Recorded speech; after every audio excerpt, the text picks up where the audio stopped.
All right, what is going on, everyone, and welcome back to the Mets Weekly Podcast as we are live at this very moment on YouTube and on X to recap the Mets versus Phillies series, as well as all of the latest news and rumors in New York Mets land. But before we get into that, I want to remind everyone, please subscribe to the Mets Weekly YouTube channel if you have not already for new episodes of our show that are recorded live after every series of games during the regular season. For those of you watching or listening on playback and you want to join the conversation in the future, make sure to turn on those post notifications to know when we go live. For those of you in the live chat right now, we love reading your comments, your questions, your concerns, and every single thought you have about this team for the time being. And if you feel like you're being ignored, you're not being ignored. You're just being starred throughout the show. We will try to pull up as many comments as we can to keep the flow of the conversation going. Make sure to follow Mets Weekly on X and on TikTok for my co-hosts right here, Frank's instant reactions after every single regular season game. Those are titled the Mets Frankly Post Game. For those of you who are our audio listeners, make sure to follow us on all your favorite listening platforms to not miss the audio version of new episodes that go up at 9 a.m. the following day. So without further ado, and also give us a 5-star review. I also can't say that. That would be greatly appreciated. And so now, without further ado, let's get into episode number 129 of our show. Frank, we're back, and things are looking great right now. I mean, this is one of the best, if not the best team in baseball, mathematically, as of right now. Things are looking up. The Mets just finished off a 7-game homestand, as we all know. And we all know the energy, the vibes right now. I mean, they're electric. I mean, we have not seen it as crazy as it has been in a long time. And the fact to see it like this atmosphere around the team from all aspects in April is just insane. I think everybody can agree this is levels that we have not seen before in a long time. To be the best team in baseball and not need Grimace and not need a new hit song to achieve that definitely is a very good sign. And he didn't have to go to rock bottom to get to the top. So they've gotten off to a fantastic start. And like we keep saying, and we're going to get into it, same strengths, same weaknesses. And what's crazy to me is that I still don't feel like there's specific guys that really aren't playing all that great. Yet they still have this kind of a lead in the National League East, still up 5 games. The Phillies are right around 500, and I said it before the series started. I feel like the Phillies didn't really improve from last year, and after watching this series, they are definitely worse than last year. I mean, the Phillies did not look very intimidating. Like, they looked like the same old, same old. I really didn't see anything special here. So, you know what? But props to the Mets that, they did play very well. They've won 7 in a row, and they've had now a few decent winning streaks here and there. And, best record at home, no doubt about it, 12-1. Attendance is awesome in April on a Wednesday afternoon. The place is packed. I mean, so there's a lot of things to be excited about, and we're gonna get into it. But they got more pieces on the way. I mean, they have 2 starting players coming into. They've got deadline acquisitions in April. Exactly. They're still waiting on 2 more starting pitchers. So. And the guy that they paid the most is underperforming, yet they're still playing this well. So, I mean, that's just a lot of good takeaways. So, I do think that there is potential for growth as well. So, I mean, that's the other thing that's really intriguing, too, because, even though they're winning, still leaving a lot of guys on base. 10 yesterday, 2 for 9 with runners in scoring position. It continues to be a struggle with the men on base, but overall, they're still winning games. So, as soon as they could clean that up a little bit, I mean, like we're going to get into it, lineup tweaks. Maybe just a couple tweaks here or there, and you're really rolling. Yeah, I mean, we'll see. We've seen a lot of different changes that have changed the trajectory of the season. We know that even with the lineup, like we've seen, Francisco Lindor moving to the leadoff spot. There's been things that have gone on, with other things in this lineup of how they're like adjusting it, and hopefully they do establish a lineup, which we will get into. They actually establish a lineup that they put out there every day, or at least for the most part put out there every day, because the new lineup stuff every single day. It's really, really hard to keep that consistency when that happens. And, we will see what happens going forward. But as of right now, they are off to a fantastic start. And from what we are seeing on, some underlying numbers, it looks like there's still more to come, which is fantastic. We've seen the Mets get off to hot April starts before, and then they kind of tamper off in this, the traditional June swoon before. And as of right now, I think, there's a lot to be hopeful about. Let's hope that they can keep it up. They can't really fall. I don't want to see them fall asleep at the wheel just because they have a 5-game lead in the National League East. So again, there's still plenty of baseball to be played, but they're off to a great start and they're really heading into a really good direction. With whether it's the similar contributors or the new contributors every single day, it's definitely looks like a deep team that does not need the top dogs to perform in order to succeed 24/7, which is something that we've talked about from the aspect of just the team being deep in general. But we knew for years, with this team going back before the Steve Cohen era, they needed like a few guys to perform, and they weren't going to win it all. They weren't going to do anything at all. They were a miserable team. And it seems like the Mets can have a little bit more of a collaborative effort now. And that is the main reason as to why, even though there are weaknesses, they still find a way. They're still finding a way to win. And I still do think that there's a lot left on the table that either they're leaving or there's a lot more to come, because there have been very, very encouraging signs, especially from our expectations to start off the season compared to last year as well. Now, as for some of you guys in the chat, Carlos Ramos coming through as well. Matt talks Rangers, fellow Mets fan as well. He's a fellow Rangers fan. I will be actually on Rangers Central later on, late night. It's going to be a fun stream. So if any of you guys are Rangers fans, tune into that. Jay coming in here, Carlos Ortiz as well. Raul saying 2025 world champs. Boy, I hope so. I think it right now, if they gave it to the best record in baseball, we'd have it. Matt's saying, I was at the game yesterday with Evan and was so happy to see Citi Field at 1 p.m. on Wednesday be pretty much packed other than the 500s. This is April. Can't wait to see what the summer looks like. Exactly. On a Wednesday, you have this type of energy. You have a entire choir, or like basically the size of 500 choirs singing "My Girl" when Francisco Lindor comes to the plate in April on a Wednesday afternoon.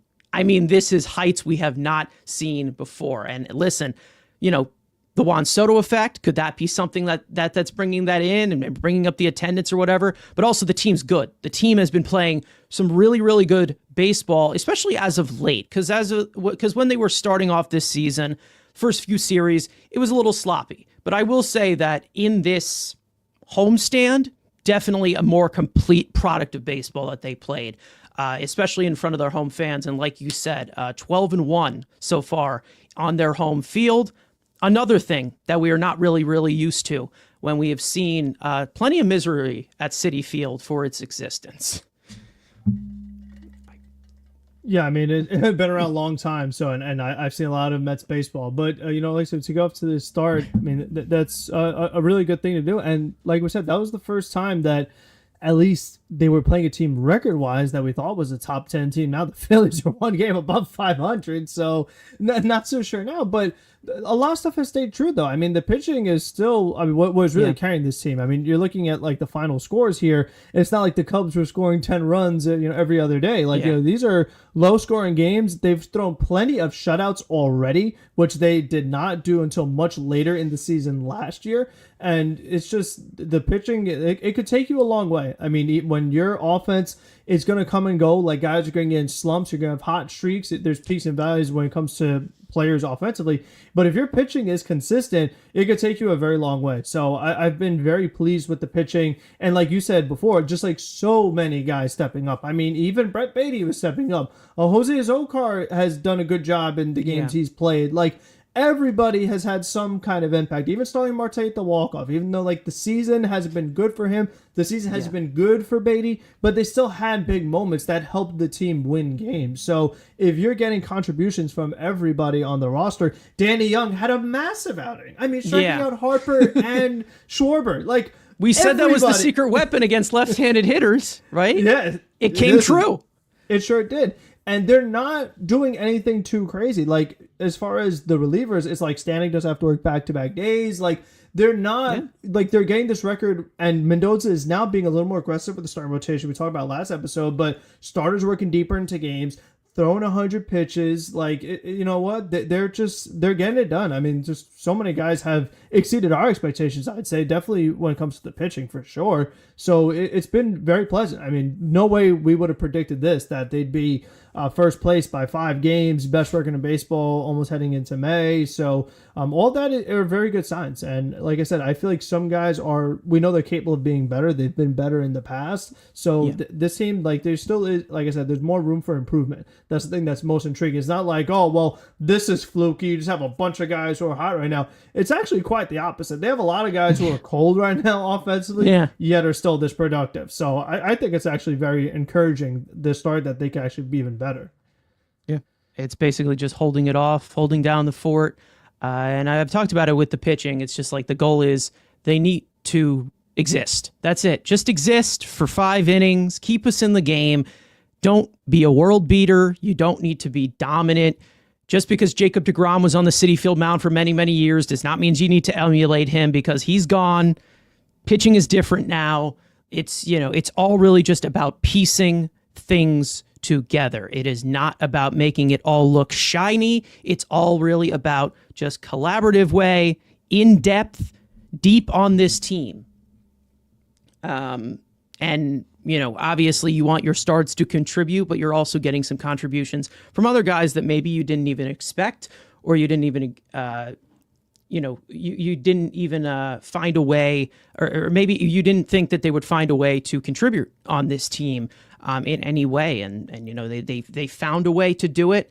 Now, before we do a rundown of this series, I do want to get into a few comments here. Andrew saying, I missed the Mike Hessman April crowds. Tickets are getting pricey. I mean, listen, there's some nostalgia, Mike Hessman. There's some nostalgia for you, but no, I like the position that we are in, how far we have come. Let's just say, D saying, credit to our amazing pitching. Absolutely. Carlos Ramos saying, we know that this team is good. It's not hope anymore, guys. It's confidence. And that's what I think really happens. I mean, winning really does heal all, and it really does. And it continues, and hopefully it's a lot more contagious in that way. And they continue these winning ways at the pace that they are going. Obviously, I'm not expecting them to win every single game of a homestand or sweep every single series, because obviously that's not going to happen. They will lose a game again. It will happen. But, at the current rate that they are going, they're not losing games at the rate of any other team as of right now. So what does that mean? You got the best record in baseball. So there you go. Plenty of guys that we can get into that have contributed, but I do want to run it completely down of this series. Now, as for the final 3 games of this homestand up against the division rival, it was a 2-game difference between the Mets and the Phillies, and it came out a 5-game difference because they ended up sweeping this series. So let's start off with game 1 here. Tyler McGill got the mound and continued his impressive start to 2025, striking out 10 across 5 1/3 innings scoreless on 92 pitches, and after a leadoff walk to Harper in the 6th, McGill would be taken out of the game for Reed Garrett, who would allow an additional hit but strike out JT Martinez, JT Realmuto, wow, I got him on the brain. JT Realmuto to keep the Phillies off the board. Francisco Lindor would get the Mets started in the first inning against Aaron Nola with a leadoff home run for the second straight game Jesse Winker would blast his first home run of the season in the following inning to make it 2-0 to give us some deja vu of the National League Division Series off of Nola as part of a multi-hit game for him. Fast forward to the 7th, Francisco Lindor would do it again, destroying a 3-run homer to right center to give the Mets a 5-0 lead after a 1-2-3 7th and scoreless 8th by Max Kranick. The Mets would push their luck into the 9th with him up 5-0, and it would not pay off. Kranick would surrender 3 straight hits to Kepler, Realmuto, and Bohm, and the Phillies would get on the board. Edwin Diaz would come on to stop the bleeding with 2 on and nobody out. He would retire Cal Stevenson, but Bryson Stott would get the Phillies within 1 with a 3-run homer to right field. 2 of those runs would be charged to Kranick, but Diaz would tighten up from there, striking out Trey Turner and Bryce Harper to end the game and finish a close call series opener win, 5-4. Game 2, Griffin Canning would make his 5th start of the year and execute some great timely pitching all night, working around 7 hits and a walk. He'd strike out 5 across 5 innings of 1-run ball on 84 pitches. The Mets offense would open up the scoring in the first inning after another leadoff hit by Francisco Lindor. Mark Vientos would drive him in on an RBI double to give the Mets a 1-0 lead. And after the Phillies would tie it in the 2nd, the Mets would respond in the bottom of the inning after a caught-stealing home mistake by Luis Angel Acuna. Francisco Lindor would give the Mets a 2-1 lead with an RBI single. The Mets bats would be relatively quiet until the 7th. Pete Alonso would give the Mets some insurance with his 25th RBI of the season to make it 3-1. The Phillies would intentionally load the bases after Orion Kirkring fell behind 2-0 to Jesse Winker. And one of the Mets' best situational hitters this year, Luis Torrens, would make them pay with a 2-run single to extend the Mets' lead to 5-1.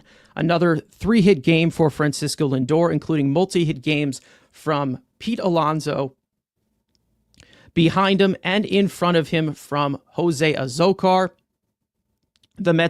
And despite the Mets going 4 for 9 with runners in scoring position, the bullpen would continue its dominance from there.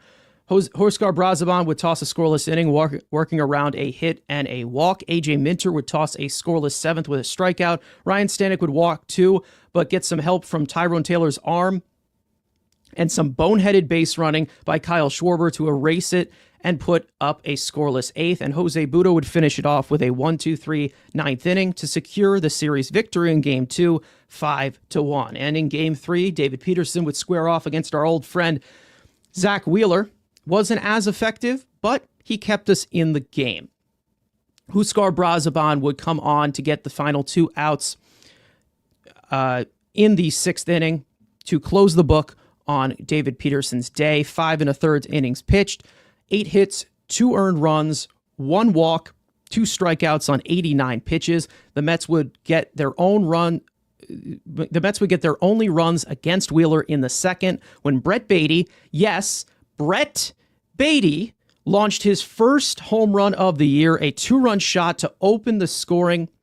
Huascar Brazoban would come back out for the 7th to get 1 more batter, and the Mets would turn to southpaw Danny Young, and as we all expected, Young would strike out Bryce Harper and Kyle Schwarber to set the Phillies down 1-2-3 in the 7th. Jose Budo would get the 8th, struggle with his command a bit, with 2 walks in the inning, 2 on, 2 out. Max Kepler would single to right field, but Mets right fielder Juan Soto would gun down Nicholas Castellanos at the plate to keep the game tied at 2. Edwin Diaz would keep it that way as well in the 9th, tossing a 1-2-3 inning with a strikeout. The Mets would threaten in the bottom of the 9th against Jose Alvarado, but would not score, and this game would go to extras. Edwin Diaz would come back out for the 10th and allow the runner at 2nd to score on a RBI single from Nick Castellanos to give the Phillies a 2-3 lead. Diaz would exit the game due to an injury afterwards. More on that later. And the shortly rested Max Kranick would be summoned from the bullpen to finish the 10th. He'd walk his first hitter and allow a single to load the bases, but escape getting 2 shallow fly outs to keep the game at a 1-run game. And with Francisco Lindor at second and with one out, the big guy, Pete Alonso, would come through once again with an RBI double to right center. He's 26th RBI of the season to tie the game up at 3. The Phillies would intentionally walk Brandon Nimmo to face Mark Vientos. He would strike out, leaving the game in the hands of the struggling Starling Marte, who would chip his bat and dump a base hit into center field to drive in the winning run and walk it off in extra innings 4-3. The Mets now finish this homestand with a 7-game winning streak to improve to 18-7 on the year, leading the National League East by 5 games after sweeping the Phillies, and as we speak, currently hold the best record in baseball. So, I'm going to let past me talk before I go to you, Frank. A few days ago, we talked about going into this series, and I don't think I lied here. So here's me, 3 days ago. I didn't lie one bit. For those of you who need a reminder, here it is. I think right now, considering the positions that they are in, I'm going to go with the Mets sweeping this one. I'm going to say they're going to sweep this series. I think that they match up very, very well with this Phillies team, and I feel like they have their number fairly well, and they can get into these battles, and I think that they have a good answer for every single piece, every weapon that they have. Did we see it last year? Absolutely. It was half and half in the regular season. This series, in my opinion, is the Mets to lose. The Phillies are more desperate than the Mets to do things, and hopefully they catch them on their heels. Did I lie? Did I lie? I didn't lie. I 100% did not lie. Listen, I don't get these big calls. I don't call my shot that easily. But there you go. I mean, they did exactly that. So thank you, Mets, for proving me right. It's a great that was a great feel good story for me to hear that. It was great. No lie detected. I mean, you were spot on. Like I said 2 out of 3, and like I said, I thought Wheeler would be a tough matchup. He was, but the Mets pitching, like I said, it just kept him in long enough. I mean, because there were some times, especially at the end of the game yesterday, where Kranick comes in, things are not looking good, and he puts some more guys on the bases, and they just find ways to get out of it. I mean, Juan Soto made a huge throw at home plate earlier in the game to get Buto out of a jam. So, they just seem to get the timely plays, whether it's the big double plays, the big strikeouts, throw at a home plate. I mean, like, they escape jams. So, I mean, it just is very impressive. And we both did not predict that Brett Baty was going to hit a 2-run homer upper deck, 114 off the bat off of Zach Wheeler. So, what were the betting odds on that? I got to know. Oh, you could have made some. You could have made some money there. I mean, that would have been a good one. So that was just absolutely crazy. But I think for me, like, the big thing is, like we've talked about our last episode, to go along with it, what we talked about last episode. But we talked about Nimmo, and we said maybe move my cleanup spot. Yeah, we'll get into that. Yeah. So that was interesting. But like I said, Jose Azocar, like, he was a pleasant surprise too. I mean, he had a few hits in the game he started, and like, he's not overdoing it. Like, he's just like very simple approach. See the ball, hit the ball, don't hit it like crazy. Like, don't take a crazy swing. Just like make a decent amount of contact. He's just dumping singles in there, and it's like, that's really nice to see from the number 9 here. It's like, guys just picking each other up. And I'll tell you what, it was a really big play game 1 where Juan Soto almost had that 3-run homer that gets taken away because of review, because that was a shot. I mean, that was like way upper deck that ended up being a foul ball, and that really could have changed the game. I mean, it would have made it 8-1 or something like that at the point. Would have been another 3-run homer. So that was like a big play in the game that got erased. So that was pretty interesting too. And you just feel that, like, with the bullpen, the way Mendoza is utilizing everybody. I mean, some guys, like, it's just tough. Like, when you're winning, they don't have the true long man. I feel like that's the other thing that I'm looking at with the bullpen, is that, like, you can't really rest everybody, because it's like you had Brazoban work back-to-back days. Yeah. Buto, I feel like I really don't love him working back-to-back days, since he's still kind of new to being a reliever. This is like his second season as a relief pitcher. I don't love him back-to-back days, so But it's kind of like, well, what else are you going to do? Like, who else are you going to throw? When you have, like, we knew this was going to be a tough part in the schedule when you're going like 7 straight games, no off days. Like, guys were going to have to pitch more than usual. And they had to do that with the bullpen, and everyone handled it. So I definitely think that is credit, because we talked about, they still haven't really done the 6-man rotation yet. I mean, we had that one spot start that Hagenman did, and that was in part due to Griffin Canning not feeling well, but they have not done the 6-man rotation. And I find it interesting that the Dodgers, who have 2 Japanese starting pitchers, they both pitch on 6 days rest, because that's what these starters are used to. And that's what we thought the Mets wanted to do with Senga. They're still yet to do it, and it has not affected them. In fact, Senga's been the best in the rotation, and I'm excited to see him pitch again tomorrow. So go ahead. Was that the Hagenman start, was that an extra day rest for Senga, or did that not count as one? I'm not sure, because I know it's because Canning got scratched. So they had but then like Canning ended up making the next start, anyway. Right? Yeah, because he pitched Friday. So maybe he did get 6 days rest. That time he did, but for the rest of the season, the Mets have really stuck with the same 5. I mean, so far that was like the one other time, and we haven't heard about like any other starters maybe coming up. So that's kind of the one thing. I feel like they could use more of a traditional long man, but then again, it's like, that's the other thing that hasn't really happened yet. The Mets have not gotten blown out. Like, there has not been a game yet this season where the Mets have just gotten like killed in like the 4th inning, and they've had to just say, you know what, someone come in and just throw the rest of the game, because they've been in the game pretty much every day. Exactly. They've been in the game, so they've had to use like all their relievers all the time. Like they just have to. But they're still being careful with certain guys. Like Minter cuffed the injury. Like there was an opportunity to use him yesterday. They didn't. Reed Garrett's been excellent, but I love that they learned from their mistake last year, because we talked about Garrett last year. He was so good. They use him a ton. He gets hurt. Not as good.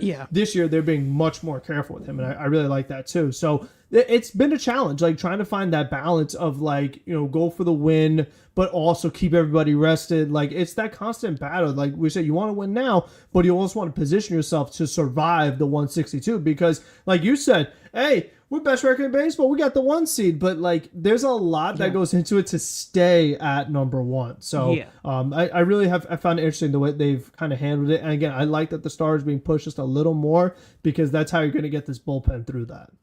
Yeah, I mean, listen, I don't think there's really ever been like a sound of alarm so far throughout these games so far. Like, have the starters, and we'll get into how good this starting pitching staff has been, but it doesn't seem like they have been sounding the alarm as well, because like, again, we have not seen any real like blow-ups in the beginning of the game. We've seen our starters maybe run out of gas in the 5th or maybe the 6th, but that's manageable. When you have to kill an entire bullpen because your starter gets knocked out in the 3rd inning, I'm looking at you, Tyler McGill, and then it puts you in a really, really tough space. And right now you also have that type of depth of 3 guys who can go multiple innings. So basically the only way to keep this sustainable is for your starter to just consistently get out of the 5th inning. That's literally it. That's literally all you need as of right now. And maybe you do have some enforcements along the way. We saw that Danel Nunez on his Instagram, for those of you who follow him or whatever, if you're Instagram people, I heard that he said he's like 75% loading or something. That's what he said, which is kind of whatever. He said he's at 75%, so I'm sure that he'll be here in maybe a few weeks. Who knows? As of right now, doesn't seem like they really need him to rush himself back. Right now they're in a really, really good spot. I'm not saying completely get comfortable and kick your feet up, but what I'm saying is, you got a situation where the bullpen has locked it down, and even though there are some, you're seeing a little bit of the effects of the back-to-back days. We've seen it a little bit in Budo. We're seeing Max Kranick kind of struggle a little bit. He wasn't supposed to pitch yesterday too. Yeah, he wasn't supposed to pitch. Like, he also did struggle. He struggled a lot. in the first game of the series. In the third inning, though, I think that was because Yeah. he ran out of gas. Because his first two innings maybe. were fine, and in that third inning, he was kind of falling apart a little bit. And I just think that number one, he wasn't really supposed to pitch. Like they wanted Diaz to throw that 10th inning, but then like Ronnie was saying, like this is still an inexperienced pitcher who's also not used to warming up while a guy came out due to injuries. So like that's I think he handled it process. fine. Yeah, yeah. I mean, he kept it manageable as best as you so, can. Yeah. Yeah. So that was the one guy that they worked maybe a little too much. And I think that was probably the first time this season where all three of the long relievers all pitched the same game. Yeah. I could be wrong, but I feel like they've and tried that's not going to be as, and that's why I don't have a worry about that because I know that it's not going to be as common when we have 13 games in 13 days. Cause like, I know that that's not going to be something that gasses us out. So it's like, it's going to be something that doesn't happen as much. Not to mention, I feel like there's going to be, some fresh arms that I eventually do call up if they need it. So be it. We'll see how they do that. It hasn't been just like completely spotless and dominant from this bullpen. Like there has been some this and that. They've walked a tightrope quite a bit in this series. But this is a type of offense that they faced against the Phillies that relatively threatens a lot. They are a good offense, whether it is on paper. They've shown it in the past. Even though the Mets have held them fairly well in check. I mean, they gave up it was like 8 runs this entire series in total, if I'm doing math correctly, which is like first grade math. No, that's correct. Yeah, they gave up 8 runs in total in this game, which is something to definitely hang your hat on against a Phillies team like this, even if they are struggling or not. Lots of situations, because we have seen this team with not the lack of, but like a little bit more of the limited explosive stuff on this team and more of just about making pitches. We see this pitching staff give up a decent amount of base runners. Not as much as last year. Last year was a nightmare of giving up base runners and extending the inning. We've seen the defense tighten up a little bit this past week. That's looked good. That has looked good. Did the Phillies hit a home run in this series? Bryson Stott hit one, right? Yeah, in the first game. Yeah, Diaz gave the homer. Yeah. That was it, right? Starting pitchers have not given him a homer in quite some time. Yeah. Now. I mean, that's something that everybody has done a great job of. Yeah, and we will get into it in a second. Tyler McGill has not given up a home run this year. Yeah. I realize that. That is, to me, that's kind of nuts. I'm not going to lie, that is kind of nuts. Neither has Clay Holmes. Probably so busy walking people, but yeah, Clay Holmes is not. Listen, Clay Holmes is not giving you that many strikes. For Holmes as a reliever, it was definitely a problem. He gave up some big home runs late. That was like, oh my gosh, he blew it. But he's had plenty of innings at work, nothing there. So I mean, Sango 1, Peterson 2, Canning 2. Like we talked about Canning last time, those were like a while ago. So and I think Daniel Caps. Besides the one we talked about, no starter, but especially at home. Oh yeah, there you go. No starting pitcher has given a home run at home. That sounds correct. Like I believe that. So listen, I don't know if it's the that Citi might Field be era. true. Yeah, we know Citi Field's a tough park, but not that tough. So they've done a good job. And Nimmo robbed a big one. I mean, Nimmo had a very nice play in left field where he totally robbed a homer. That was awesome. But they've done a very good job. Nimmo's actually played a really good left field in this homestand. Actually, I will say that. Yeah, he had the weird dive, but he caught it, and then he had another one going behind him. He made a jumping catch. I remember saying, I don't know if it was Matt asking Matt or Evan because they were at the game yesterday. I was like, is Nimmo okay? Because that dive he made, he had a really weird landing. Yes. Hopefully he can getting done with the bat, but we'll see. At least he's held his own in left field. We already know the whole situation with him originally being here in center field, moving over to left field. It seems like the transition has been solid, not to mention his arm that is not very, very strong. And, left field is the best that's usually the weakest outfield arm there. So I just think it's just a better fit in the situation of the center field, which I don't want to completely get into yet. Because even with that, Tyrone Taylor played a pretty good center field in this homestand and in this series specifically.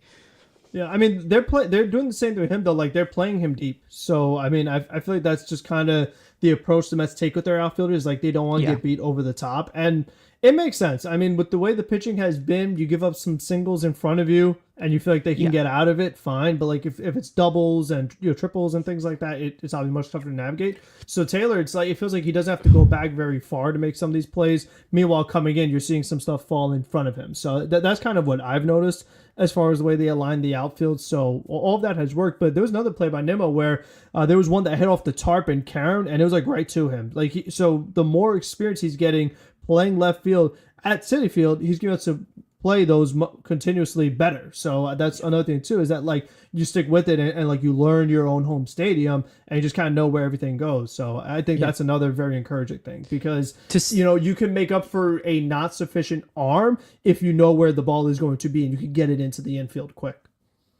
To see him adjust to left field normally every day with his defense, and even though we know the offense as of right now has been a concern so far this season, but with Nimmo in left field, to see him adjust that way along with the foot issue that he had last year, it's definitely a lot. It's definitely more refreshing to see him, in that position, at least defensively. Offensively, we'll get into that of how they can kind of move things around. I know a lot of people think that his career is just completely on the downswing now.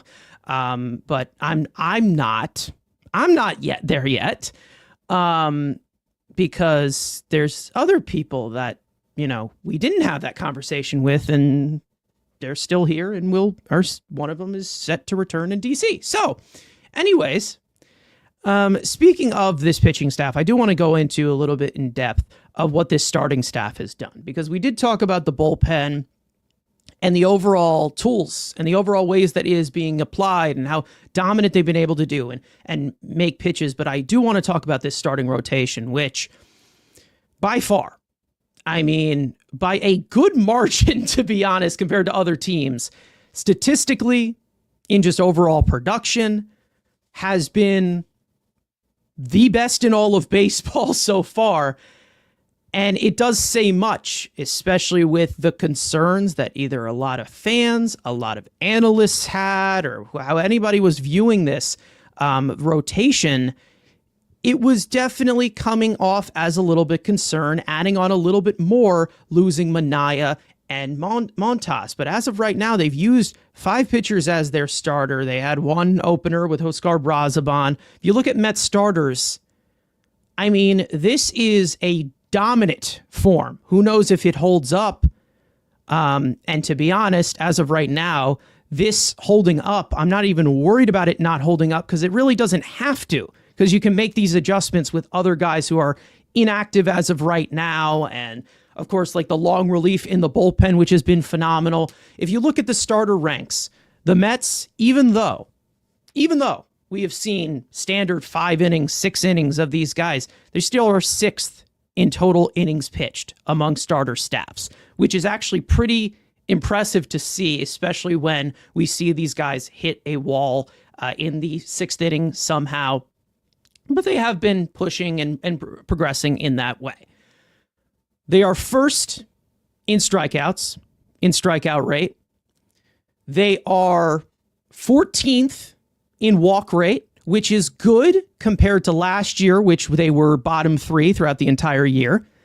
First in earned run average, 7th in walks hits per innings, or WHIP, first in FIPPs, first in home runs per 9. They are 7th in called strike and whiff rate, which is a measure of control and command, throwing strikes, getting swings and misses, getting chases, and tunneling pitches. Basically displays that in one percentage. Obviously, you can break it down in different ways, but they are 7th in that. Probably has a little bit more to do with the fact that they have more ground ball pitchers than strikeout pitchers, but still getting as many strikeouts as they are. Win probability added, WPA, which is play-by-play description of basically adding with basically, it basically plays into, well, these guys have had their moments and these big moments, the big stage moments. Best way to capitalize is best way to cap that off would be with probability added. They are first in that, and of course wins above replacement, which they are first in as well. Kodai Senga has been magnificent. He has an earned run average under 1 as of right now. Not allowing many base runners either. The walks are down. Strikeouts are a little bit down, but it seems like he's starting to make a lot more pitches. He was struggling a little bit in the first inning to start off, but he's been good. The top guy right now, in terms of contributing into wins above replacement, Tyler McGill, off to a ridiculous start as of right now, even though we're still seeing some of these other signs with him where he is walking a few guys here and then. The swing and miss stuff is there. Lots of base runners, but it seems like he's been able to get out of it as of right now. He already has a 1 wins above replacement through 4-5 starts as of right now. An earned run average of 1.09. Clay Holmes in an adjustment to being a starter that he has not been for years. A earned run average over 3. Not bad. And then not to mention the defense that has kind of screwed him behind him a few times. So he's expected to most likely be even better and has a little bit more to grow, which is really good. Griffin Canning, who you see highlighted right here, somebody who was the worst pitcher in all of baseball last year, statistically, has been very, very good. David Peterson, the worst of the bunch. How dare he? And he's been very, very good too. His worst start was in Game 3 of this series. He still was effective as well. So you look at this starting staff as of right now, doing it without Sean Manaea, doing it without Frankie Montas. Two of those two guys are their highest paid starting pitchers. And the Mets right now are in the top 10 in nearly every single category for their starting pitching. And like I said, at the top of this graphic, this is Stearns' staff of studs.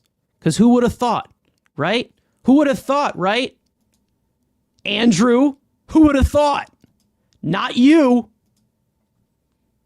Anyways, Frank, I'll go to you on this.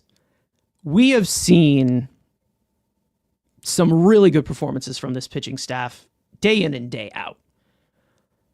And as of right now, the fact that it can get even better, adding in Manaea and Montas down the line, they are holding down the fort very well.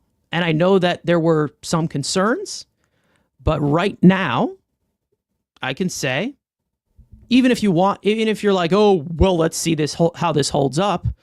Like I said, you don't need this to hold up because you can make changes. You can put things in and out. You're fine. You just need these guys to exist. Let David Stearns do his job. That's what we say every single time. He has not lied to you. He was straightforward, and it pays off dividends. It may not be flashy, but still right now, it's looking pretty flashy with a lot of things in the top 10 categories for starting pitchers, and they're not even at full strength yet. Yeah, I mean, it's going to be interesting because like you said, it's 2 starters that have to get added. So, I mean, if you stick with a 5-man rotation, you have to take 2 guys out. If you stick with a 6-man rotation, you're just taking 1 out. And I feel like if you were taking 2 out, you'd have to think about it, because like you said, everyone's done well that it's not so much like, oh, we just take that guy out. Like, Griffin Canning's probably the most obvious one, only because like we've said, sounds like a good problem to have. Exactly, it hasn't been the prettiest way he's gotten it done, but he's gotten it done. And then like you can make cases for those guys. It's like Clay Holmes, like okay, he has experience in the bullpen already, so it's like you want to put Montas in and move Holmes to the bullpen because he's familiar there. Give him the high leverage guy, especially if Diaz is cramping and his hips are not aligned correctly, and it's just not all that great. Like, it's something to consider. But also, it's like, okay, well, you could move Dave Pearson to the pen. You could get rid of Danny Young. It's like, there's another lefty who could also go multiple innings. Imagine having like a 4th long reliever in this bullpen, like a true long reliever as well. Like, that would also help out everybody a ton. So, like you said, like, they really have some other options that they could go about it, which is very exciting. But then to go along with the pitching, like, even when you factor in the bullpen, the Mets are still number 1 in ERA, and by a pretty decent margin to the San Diego Padres, who have a ton of talent both in the rotation, and they have maybe the best reliever in baseball in Suarez. So, to be ahead of them with the Michael King and all the guys that we know, like that's a very good testament to the team while not being at full strength. And the Padres have injuries too, but still, like you said, Mania was their best guy last year, and like by far was the best guy. Him Who and needs him? Peterson. But Who it's needs him? like, so to say, oh, Mania had one of your best, like that's crazy to think about. So it is very exciting, and I have to be honest with you, seeing how well Canning's done, McGill's made improvements. Obviously, Pearson's been better. We saw it happen last year with Severino, with Mania. Like, I feel like Montas is gonna be good. You know, I just feel like so many guys have been successful under this David Stearns, and maybe some of Jeremy Hefner have been doing so well that I feel like it's going to translate. And I think one of the things that's very encouraging is that earlier this week, Ryan Stanek said that of all the pitching departments, pitching labs he's been around, this is up there with one of the best. And Ryan Stanek has been in the Tampa Bay Rays and the Houston Nationals organizations, which are always universally recognized as two of the best pitching departments. So for him to say that the Mets are right up there with what those other teams have going on, I think is also a very good sign. And you're seeing the results because it's like everybody's doing well. Like Justin Hageman, all things considered, was awesome in his spot start. Yeah. And that was a guy from Thank the you for minor your leagues. service. Yeah, it's like great job, and maybe we'll probably see you again sometime. You know what I mean? Like, Probably, yeah. so we've had just everybody pitching so well that it's really crazy to think about. And it's like Edwin Diaz has the worst ERA on this team, but is the highest paid reliever. So it's kind of like we said with the offense too, where it's like the guy who's he's the highest paid reliever on the team. No. Is he the highest paid pitcher on this team? Him and Mania, it's weird. No, because Mania's Mania higher. has the Mania's a little higher. bonuses Yeah, and yeah. deferrals and all that stuff. So maybe this year it still could be Diaz because Mania has like a special things in his contract.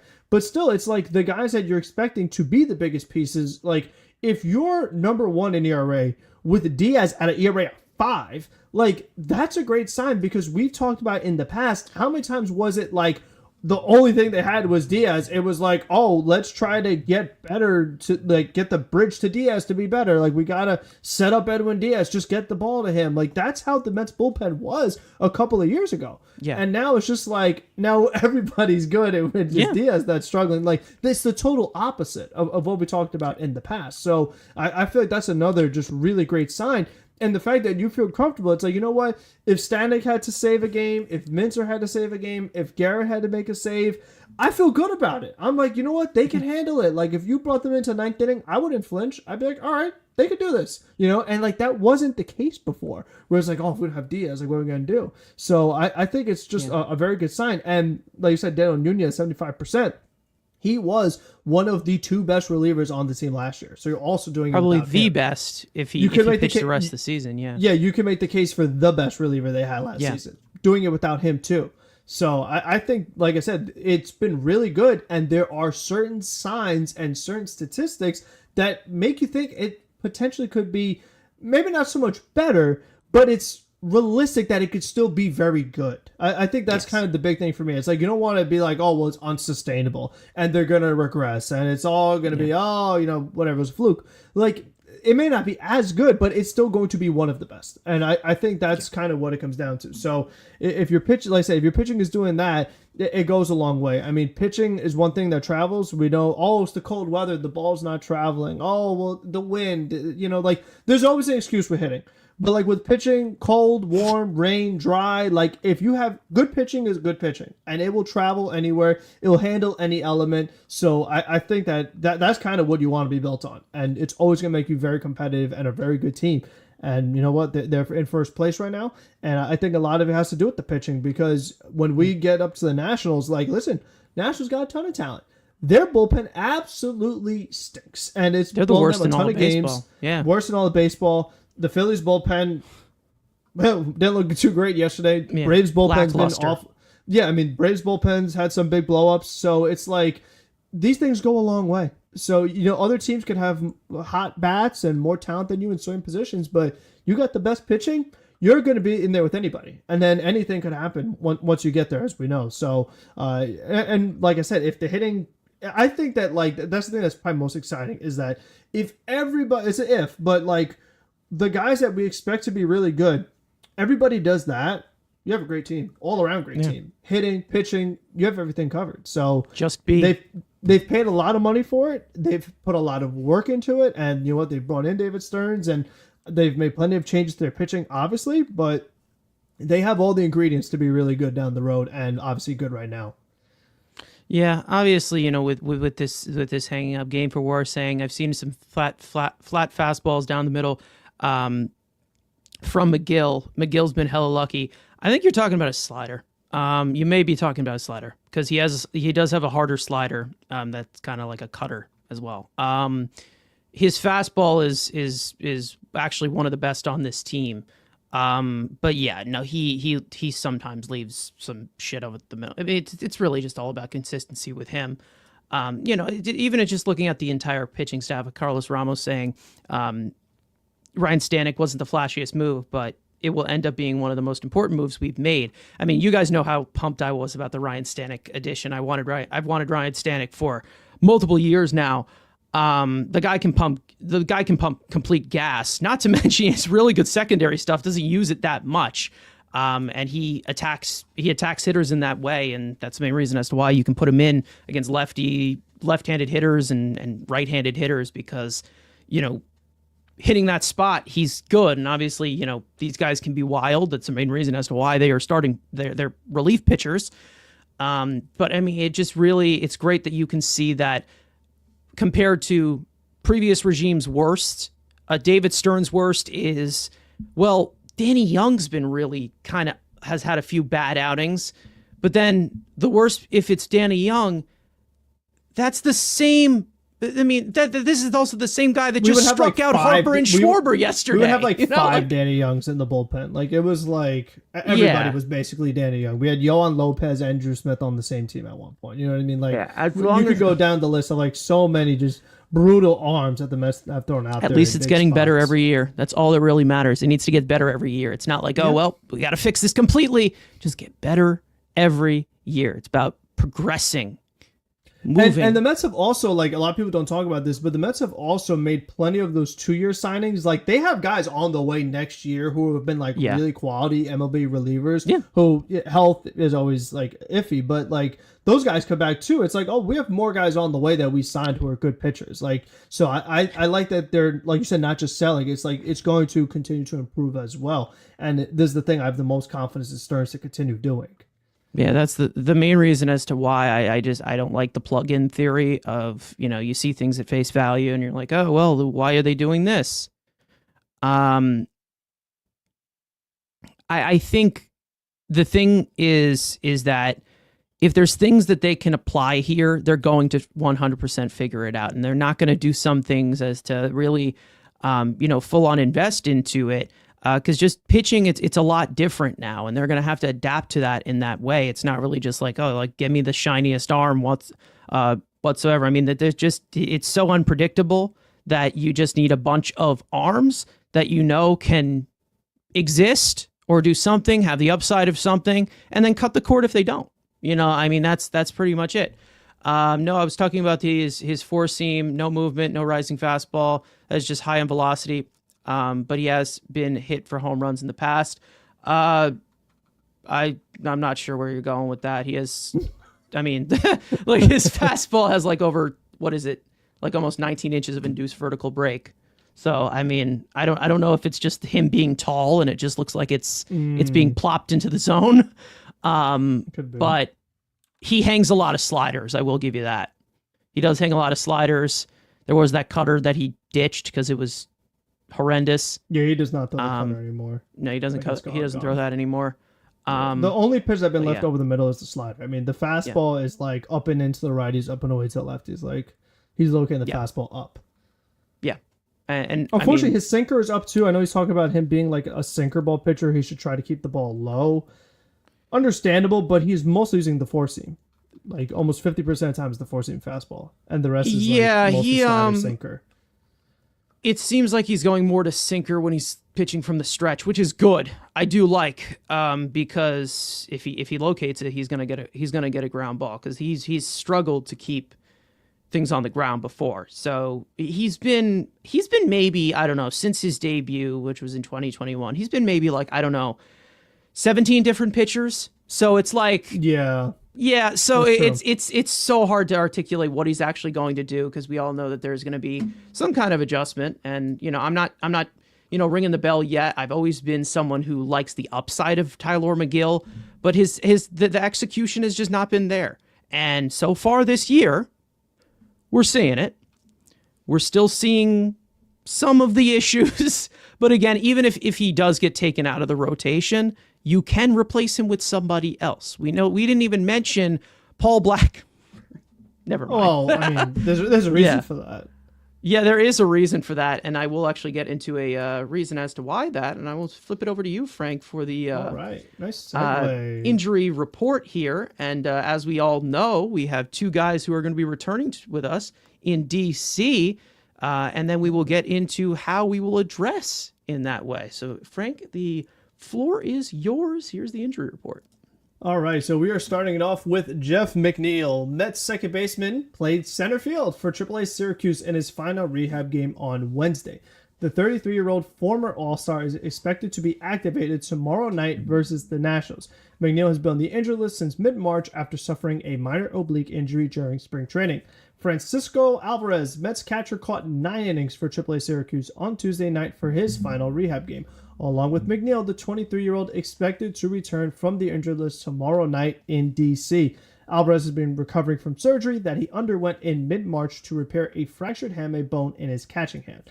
Paul Blackburn, Mets right-handed pitcher, was scratched from his rehab start on Wednesday night for High Brooklyn due to a stomach bug.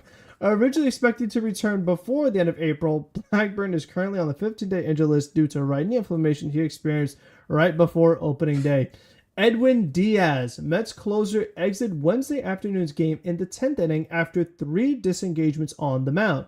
Mets manager Carlos Mendoza revealed that the discomfort he experienced yesterday was just cramping in his left hip. The 31-year-old right-hander said he felt better after receiving treatment and his status is considered day-to-day.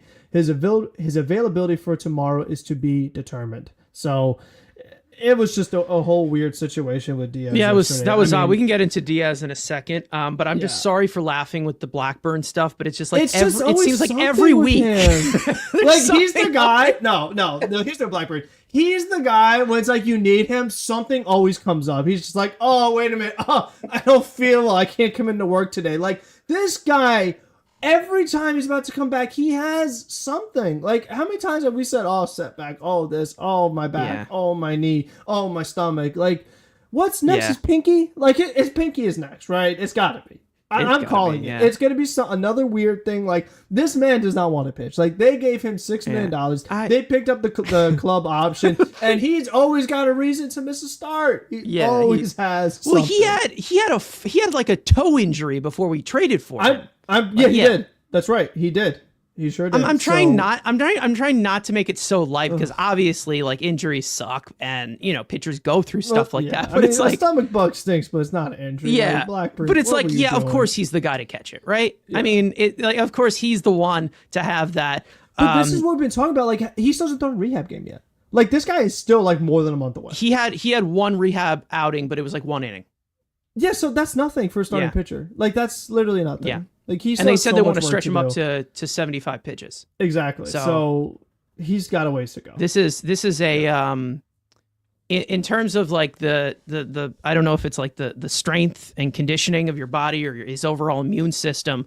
Matt and Evan, if you guys are in the chat, this is basically just a Vitaly Kravtsov situation where the guy just always has something wrong with him before the game or gets scratched because of something.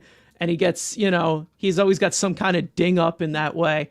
But as for some of you guys in the chat, there is some other stuff that I do want to get into, specifically with Diaz. I do want to talk about that for a second because we know he has been struggling, but there was some weird stuff yesterday. Christopher saying, hey, fellas, Carson, are you just curious? Are you a Rangers or Mets fan? I'm both. I am a New York Rangers fan, and I am a Mets fan as well, if you can't tell. I'm a very selective Mets fan. I am a very critical Mets fan. But there's not really much complaining I can do as of right now. They've looked good. They have looked very, very good. Let's keep it up. And this is the part with Edwin Diaz that I don't want to like overreact with it, but it's just so odd the way that this was worded. Carlos Ramos saying, "You'll know what the chiropractor told Diaz when the Mets told him that he had one leg long, one leg longer than the other. That's what she said." Not bad. But again, there was something where they said they were talking to the team chiropractor, and they said when he was pitching, they were saying that his leg looked longer than the other. And then he ends up having a hip injury. I don't know if those relate or anything. Then we also had Phillies manager Rob Thompson accuse Diaz of faking an injury to get out of the game. I don't know if you saw this. He's saying because of the the 3 step-offs. I don't know why a pitcher, especially a pitcher like Diaz, who can't control a run game whatsoever, would just voluntarily step off and take a balk if he didn't think that there was something wrong with him. But again, is it sore loser syndrome in that case? Who knows? Because he would have just said injury right away. He wouldn't step off 3 times. He would just step off first time. Yeah. Oh, I'm injured. Yeah, it must have been because he probably was trying to toe the rubber and he just did not feel it. And like that was the thing. Like he was just he was trying to force through it and he couldn't. Obviously, Edwin Diaz has struggled recently. Has not been a good campaign for him. But if you have what's it called? If you have your $102 million closer tapping out like Anthony Richardson did, if you're a football fan, you got an issue. If that's the issue, I don't think that is. We know Diaz has said, I want to pitch. I want to go out there. I like to pitch a lot.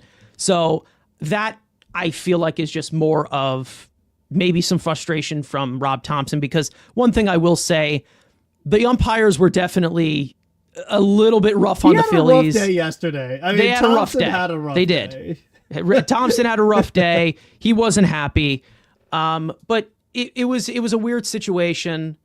I think it's so odd because usually you just signal to the trainer and say, get me out of here.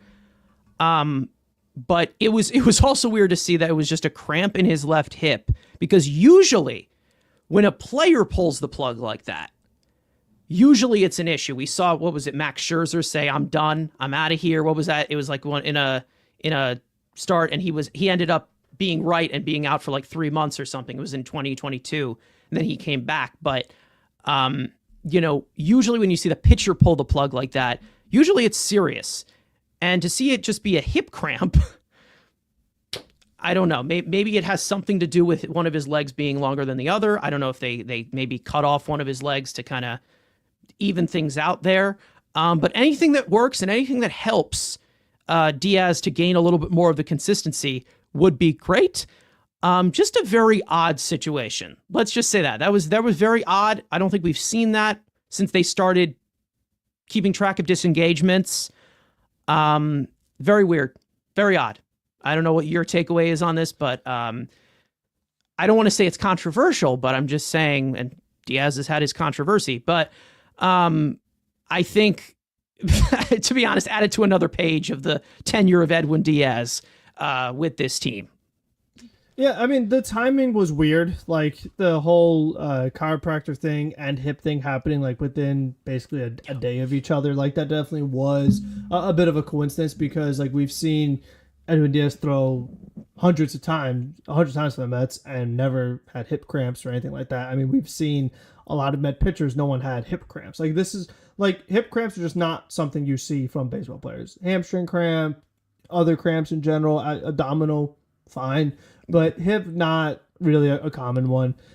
Could it be dehydration? I mean, we've heard that with the Mets before. Guys are not hydrating well. Maybe. But it is just very interesting that did happen, and how that impacts him, I don't know, because he was good in the first inning. Like, that's why he pitched the second inning, because he actually had a really good outing the first inning. And like, okay, here we go. He was so, like, the next thing with Diaz, like, if he's good the first inning, then go for the second inning. I mean, no questions asked. give Like, it if to he him. has a rolling, he's got a rolling. Yeah, He didn't throw that many that's pitches. another thing. That's another thing with Mets fans where they're like, "Oh, don't put him in the second. He's your $102 million reliever. I don't care. You can put him in any situation. You want to start him at the like game? We said, do it. It's the last day of the 7-game. You have an off day homestand. tomorrow. Yeah, You have an off day tomorrow. You've already used like 3 guys before that, and you don't want to actually go back to back with too many guys, especially Minter coming off an actual hip injury with a surgery. Like, you don't want to push Minter too much. Like I said, don't push Reed Garrett, the injuries he had last year. So it's like with Diaz, since he didn't throw that many pitches, all right, fine, go out there for a second inning. And again, like you said, with that expectation, he needs to go out there. And Alvarado threw 2 innings for the Phillies. So, like, listen, you got to match. Yeah. You don't have to, but, they're matching what the other team is doing as well. So it definitely just was very interesting. I don't know if maybe that's what did it too. Like, maybe he didn't stretch too good or hydrate too good in between the innings because he normally doesn't pitch 2 innings. Like, maybe that could have been a factor too, because you would think that, like, if he was having a hip ailment, maybe it would have popped up in the first inning. But I feel like you said, for him to instantly come out of the game and also not throw like any warm-up pitches, that wasn't great either. But if he says it's cramping, I mean, they didn't say if he's gotten testing done yet, right? Like any X-rays, any MRIs, anything like that. I feel like I guess if it was more serious, they would have. I think it said he just got treatment and he's fine. I don't know. Yeah, so just very interesting, but they have to keep an eye on it though. Like, they got to make sure that this doesn't happen again, because if it's that severe, like you said, where he's just like, no, that's it, I'm coming out. Like, we can't keep doing that. So if it's the chiropractor, the trainers, whoever it is, like, make sure our stretching is good, no one's cramping. Like, come on now. So it was very odd. I hope it's something that doesn't pop back up or flare back up, but it definitely just was a very odd thing for sure. Yeah, I mean, we'll see what the deal is. Maybe there is. I mean, we did see a little bit more of a spark with him after he had that injury last year. What was it, like the upper body? What was it, impingement on his shoulder? Yeah, he had the impingement. He comes back. He was also struggling a lot, hitting at 100. That time. Yeah, he was hitting 100. Came back. Looks like the velocity was. It seems like a little bit different of an issue. I want to see him throw more sliders. Just throw more sliders, please. Like, really, I want to see more of the slider usage. And even though they were facing a Phillies team that tends to chase a lot and they tend to get, like, prioritize the slider, please. Like, that's the best Edwin Diaz. Like, why are you prioritizing a diminished velocity fastball, which again is a good fastball, but you also have a world-class slider in your back pocket. Use that a little bit more. We all know, and not to mention, and even in this series, an 0-2 fastball that he gave to Bryson Stott. I was confused to even see as to why he was using the fastball as much as he was. I like slider usage from Edwin Diaz. It's just better. 2022, his career year, more sliders. It was an untouchable pitch, probably the best pitch in all of baseball before Mason Miller's fastball came out.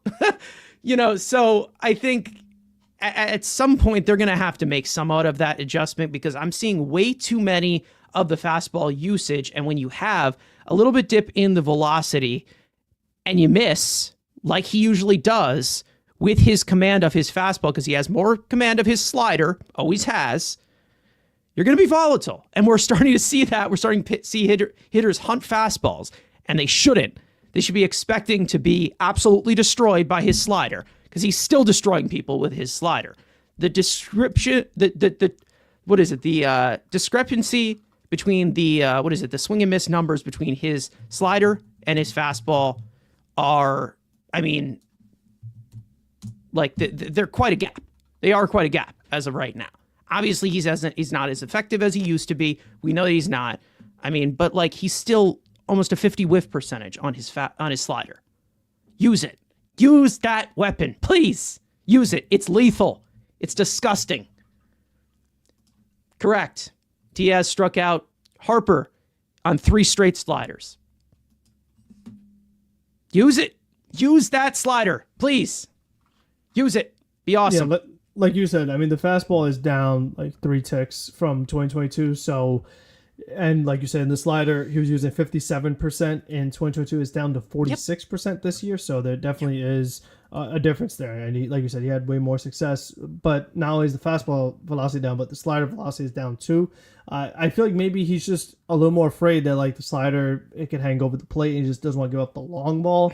Could be. I mean, because maybe that's something they're doing because like I told you with Budo, like he on the flip side, he has not ditch slide, but cut down on his slider usage. Like you said with McGill, like, maybe you change the usage for him. So maybe that's more of a philosophy for the team. I don't know, but we'll see. I mean, as far as how that's going, but I think like you said, like he's got to do what he feels comfortable with. I mean, he's also changed his arm angle a little bit from 2022. It's like 3 degrees different. So, I mean, he also had the same arm angle last year that he does this year. I don't know if that's with the injury as far as with the knee, how he's like, I don't know, how he just feels like he can get the velocity now since maybe he can't do as much from the lower half to generate it. Arm angle. That's actually interesting. That's something I'm probably going to look into. Hold on. Yeah, so I mean, he's made changes, and like we said, velocity hasn't been there yet. We hope it shows up, but I'm not so sure. But they need him to be good. Like they have him right now in the closer role. Like he is very important to what they do, and like we said, the pitching going so well and working the whole game just to get to the 9th inning, and then for it to get messed up. I mean, that would be really frustrating. So but we'll see how this goes. But like you said, if it's an opportunity to give him another little phantom IL stint and get his mechanics going, maybe. I mean, I'm not totally opposed to it because like if Diaz is out there, I want him to be the good Diaz. So I mean he threw 17 pitches in that outing. We know he had a good 9th inning. 13 of them were sliders. What happened?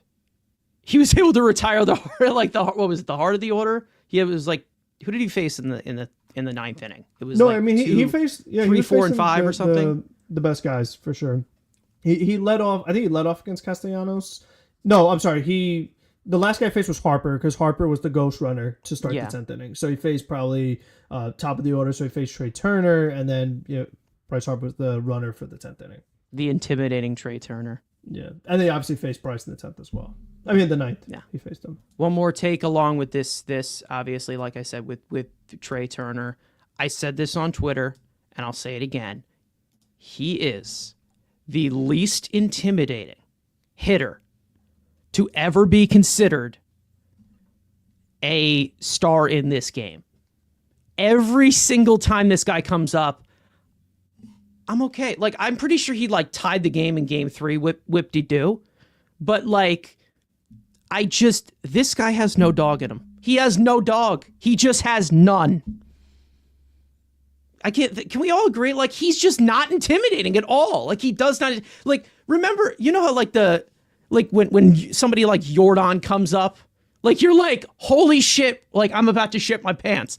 Or somebody, even go back, Salvador Perez. You know how scared you are when those guys come up to the plate? Freddie Freeman, guys like that. I'll fall out my chair. You say that name again. That guy is real scary. He has all the dog. Chipper Jones. No, don't say that name either. Oh Lord. I mean, those are like perennial Met killers. So like, do they install fear? They install fear, right? Oh yeah. You're like, oh my God, something's about to happen. No. Something is about to happen, and it's about to destroy my world. Freddie Freeman would do that all the time. How about that? The original Met killer right there. Yeah. I mean, it goes without saying. Like, even guys like Jesse Winker, when he used to kill us, we'd all be like, oh crap. This man, Trey Turner, I'm not intimidated. And obviously he's going to hit a walk-off home run against us. What? Xavier Edwards is more intimidating from the Marlins. Xavier Edwards pisses me off. He pisses me off to the level of what D. Gordon used to do to us. Oh, wow. There's another Marlin. Both Marlins. So No, that's what he reminds me of. He's just a pest. That man is a pest. He pisses me off. But yeah, I mean, we could go down the list forever. I mean, even with Bryce Harper, who wasn't great in this series. But we all know that at any point, at any point, I mean, he kills everyone. He's second. He's second to Stargell as far as like home runs against the Mets. So like he has Is been, he's like he's about to be there. Like, I thought Ryan Howard's they were the most talking about against the Mets. Oh, he has Howard, but you have Stargell, you have Howard, but I know Bryce Pat is Burrell he's has working like his way there. 25, right? Oh, he's got a lot too. There's another Philly that was just when you saw Pat Yeah. Burrell, you're like, oh god. So, I mean, He's they the Giants hitting guys, coach right now. Yes, Giants and are doing really well. And Schwarber's known who's been immaculate, whether he was a national or a Philly. He's someone that's also had the best number. But Turner, not so much. No, Turner is Turner. I feel like Trey Turner. And obviously, this isn't a Philly stream, but I feel like Trey Turner, as he continues to get older, we know that his most elite tool is his speed, and we know that that's going to diminish as he continues to get older. And I think I was talking about it on Twitter with somebody. I was like, as guys get older and when their best tool diminishes, it kind of gives them a little bit of a mental, like it's kind of a mental decline a little bit. Like that's kind of how it is. And that's kind of what Trey Turner has been since he signed with the Phillies. I couldn't believe when Beatty threw him out. I was like, he was in the outfield grass. I was like, oh, it's Trey Turner. He's going to beat out. But no, like he was out. No, I was like, that is not the Trey Turner That's we not know. the Trey Turner we know. Like days. the guy who was chesting up to Tim LeCastro in speed. Like that's yeah. That's not the same guy. I don't know. He's still 99th percentile in sprint speed, but I wasn't seeing it at all. I didn't see it. Maybe everyone else is just getting slow because now 99 now is not what it was then. Maybe they made the baselines longer and because the bags are bigger, so they had to even it out. I don't know. But I don't know. He just doesn't and even when I say that, I know he is going to hit a walk-off homer when we get to Philly because I just said that. But hey, whatever. Omar Vizquel was more intimidating for other reasons. But anyways, I do want to talk about this team getting a little bit more to full health, obviously. Getting past the Diaz situation. McNeil and Alvarez are going to be back with this team. It was just confirmed that they will both join the Mets in D.C. Most likely will both be in the starting lineup. And we know that the Mets offense has been a little bit scattered, very 0 or 100, little bit of the all or nothing. They've gotten into these habits of just dying altogether. We know we've had some standouts of Pete Alonso, and we know that Lindor is starting to pick up, who was amazing in this series against the Phillies. But we know that the Mets lineup is definitely going to get deeper, bringing back somebody like Francisco Alvarez for the catching position. We'll see how that goes with him getting the injury on his catching hand. And then Jeff McNeil, we knew that was eventually, he was going to start off as the second baseman this year. Did not end up happening. We'll see what happens with the Brett Beatty and Acuna situation. Whatever happens with that, we will discuss it, obviously. Most likely will be a Zokar getting sent down, and then maybe they give a little bit of a leeway to somebody like Acuna. So I do want to kind of show like 3 different lineup constructions that I'm thinking of. And it really all just has to do with this team more like getting it back to full strength, maybe utilizing tools like we have said before from the bottom part of the lineup, guys like Acuna and Taylor. And then also one that is basically my preference. And it all really just kind of revolves around 3 things. 1, the playing time for Francisco Alvarez. 2, how you utilize the tools of Acuna. And 3, hopefully, I'm praying, rebooting whatever Brandon Nimmo used to be. Because as of right now, him in the cleanup position, this ain't working. And they got to make some kind of a change there. Now, I'm going to show a lineup that I'm going to show a preferred lineup that I don't think a lot of people are going to agree with, but it's similar to the lineup that I said before opening day even started weeks before of them being at full strength. And I'm still going to explain it, and I'm still going to present it and try to put it in the best way that I can, but I do think they need to bat Brandon Nimmo at the 3 spot. I'm still gonna stick with it. I'm still going to stick with it that I think that the best situational hitter needs to be batting third. Brandon Nimmo has been the best situational hitter on this team since the beginning of his career. I know he hasn't been good this year. He's been one of the worst, actually, this year situationally. But I think that him protecting Alonso is really kind of screwing up the identity of his hitting, and he can be more balanced in that way. The guy behind Alonso is always the more aggressive hitter. He always is. It always has been, and that's the main reason as to why Alonso's had his success, even with the lack of protection. I trust Vientos to be more aggressive than Brandon Nimmo, who we know likes to work counts, gives you this competitive stuff.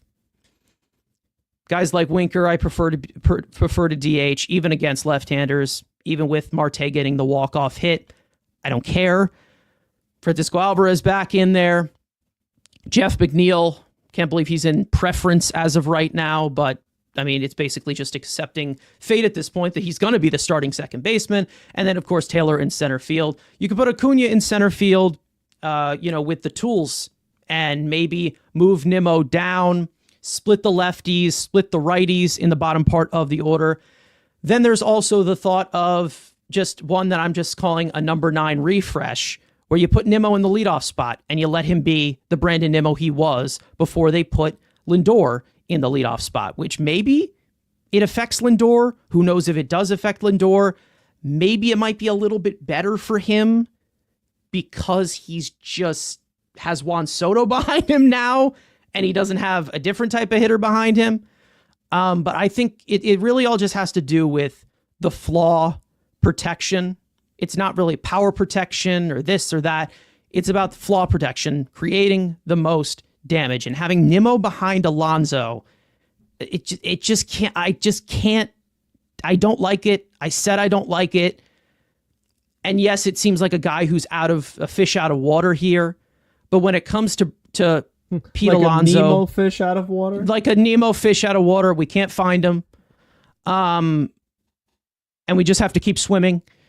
Sorry. Anyways, I just feel like with guys like Lindor at the top, who can steal a base if he gets on, takes away the double play for Juan Soto, and it guarantees that Alonso comes up here in the first inning. That is something that I don't really worry about when you have those types of dynamic pests at the top of the lineup. I know there's going to be people that disagree with this. I know everybody wants to put Brandon Nimmo 9th. That actually, to be honest, maybe. It could be something that they could do. That's another possibility.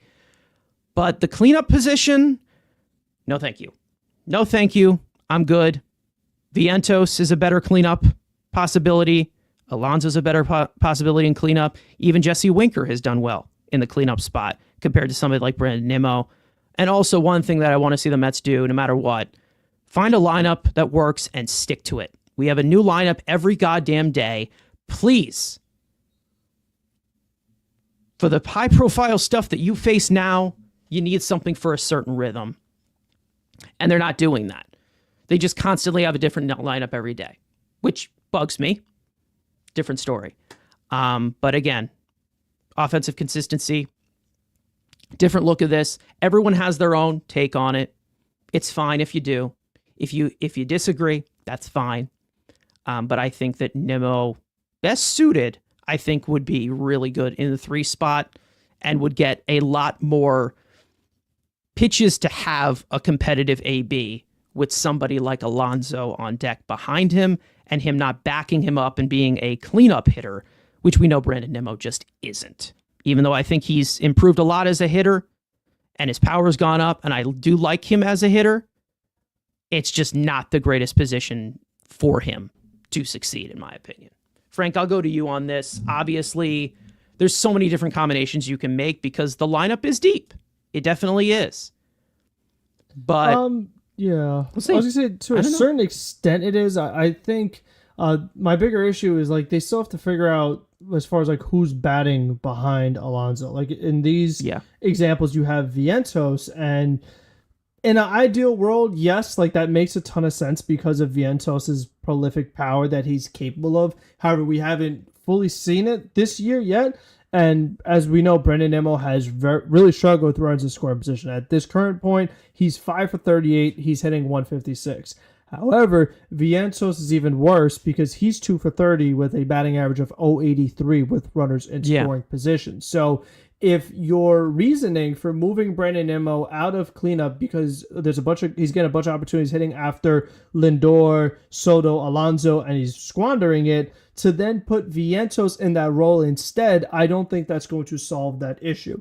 My issue is just that I want to see Nimmo give me production. So it's not, and like you said, it's not going to happen from that cleanup spot. But your first one with Nimmo batting third after Juan Soto, I don't see that one happening. That one I think is least likely because Soto already was public about having the way he's pitched with Alonso batting after him. So if Soto feels like he's not getting enough pitches in the zone with Alonso, who's been one of the best hitters in all of baseball this season so far, he doesn't like the treatment there. Now imagine having Nimmo batting after him, which is going to be even worse. And I don't see the Mets having back-to-back lefties batting consecutively. So I think that's the argument I have no patience for anymore. I have no patience for the lefty stuff. Right. You have 12 lefties in this entire league. You don't face any. Like, you really don't. It's more so for the bullpen. It's more so for I know it is more so for the bullpen, but you have Soto, who has done better against lefties. Lindor can hit lefties because he's switch hitting. Nimmo has done better against lefties recently in his career. I know it's been rough for him so far. I'm talking about what we know of these guys' ability. I know Vientos has struggled. I know Nimmo has struggled. But, like, what else are we going to do when we're talking about, oh, well, yeah, let's just ride the hot hand here? I mean, I just want to keep it as it, like, I want to try to keep it as is. And I'm like, okay, well, this guy got a hit yesterday. Let's move him to the cleanup spot, or let's move him to the fifth spot. Like, I can't do this hot hand shit anymore. Pick a lineup and stick to it. One that actually works, please. Like, you see all these other contenders do that, where it's like, maybe you have like one platoon in and out here or whatever. But, like, pick a lineup. Please, just pick a lineup and stick to it. That's the only way you're going to get any consistency. And there's a reason as to why we haven't had consistency. One of the factors as to why is this one. Yeah. I would try it, but it's, again, that's just me. And that second one right there where you just refresh Nimmo, if you want to try that too, maybe. If you want to put Nimmo at 9, that would be fine too. If you want to try something like that, but I don't know, maybe putting somebody in scoring position with Acuna in on 8th, if he gets on, steals a base, avoids the double play. Like, I don't know how you want to do it that way. Carlos Ramos saying, Carson, I could understand your point better if we're talking about the same prime Nimmo, but he's not. Like, this is, like, listen, I'm trying so hard, like, to be as balanced as I can with this argument, because, like, yes, Nimmo has not been good over this past chunk, but I know that he is better than this. Yeah, the second half last year, he has started off rough.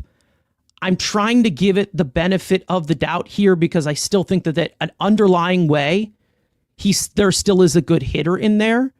And I feel like there are adjustments that he will make eventually because he's not very far off as people think he is.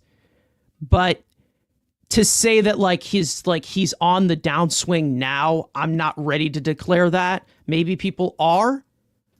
But I think that there's characteristics to Nimmo and there's underlying stuff to Nimmo where I'm like, okay, there still is something here. I understand he's 32 years old right now.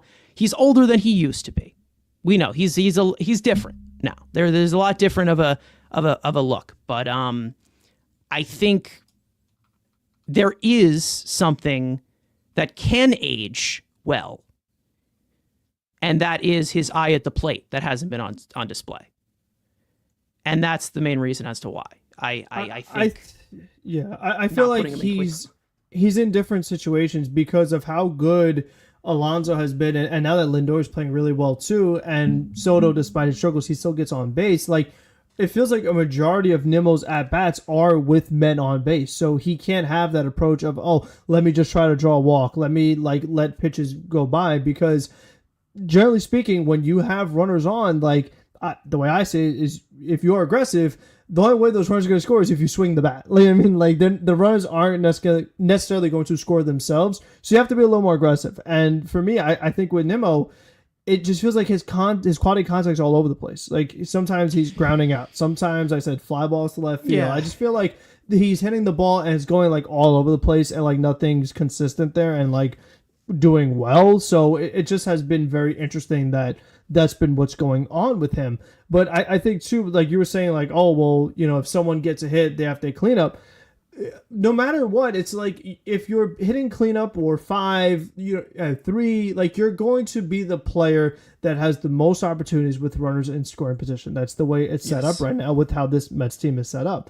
But when you look down the lineup, besides Torrens, who might not even be a starter anymore since Alvarez is coming back, so you're not even be in the equation, but everybody is struggling with runners in scoring position. So yeah, that's so what it's I'm hard saying. to pick and choose. That's what I mean. It's like, oh yeah, well, Vientos in the middle of the lineup, maybe that doesn't sound good because he's not hitting, anything. but it's like, but I don't think it's going to be like not solved, because I do think that eventually he will get going. That's the thing. I feel too. like I think we're seeing I feel some like signs. this discussion with me, like this is the thing.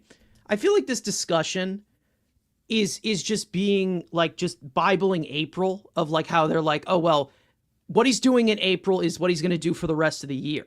So it's like, I feel like this is the mindset where it's like, okay, well, let's avoid it. The only way that these guys are going to get better at it is if you put them in more of those situations or adjust it to where they're a little bit more comfortable in that situation.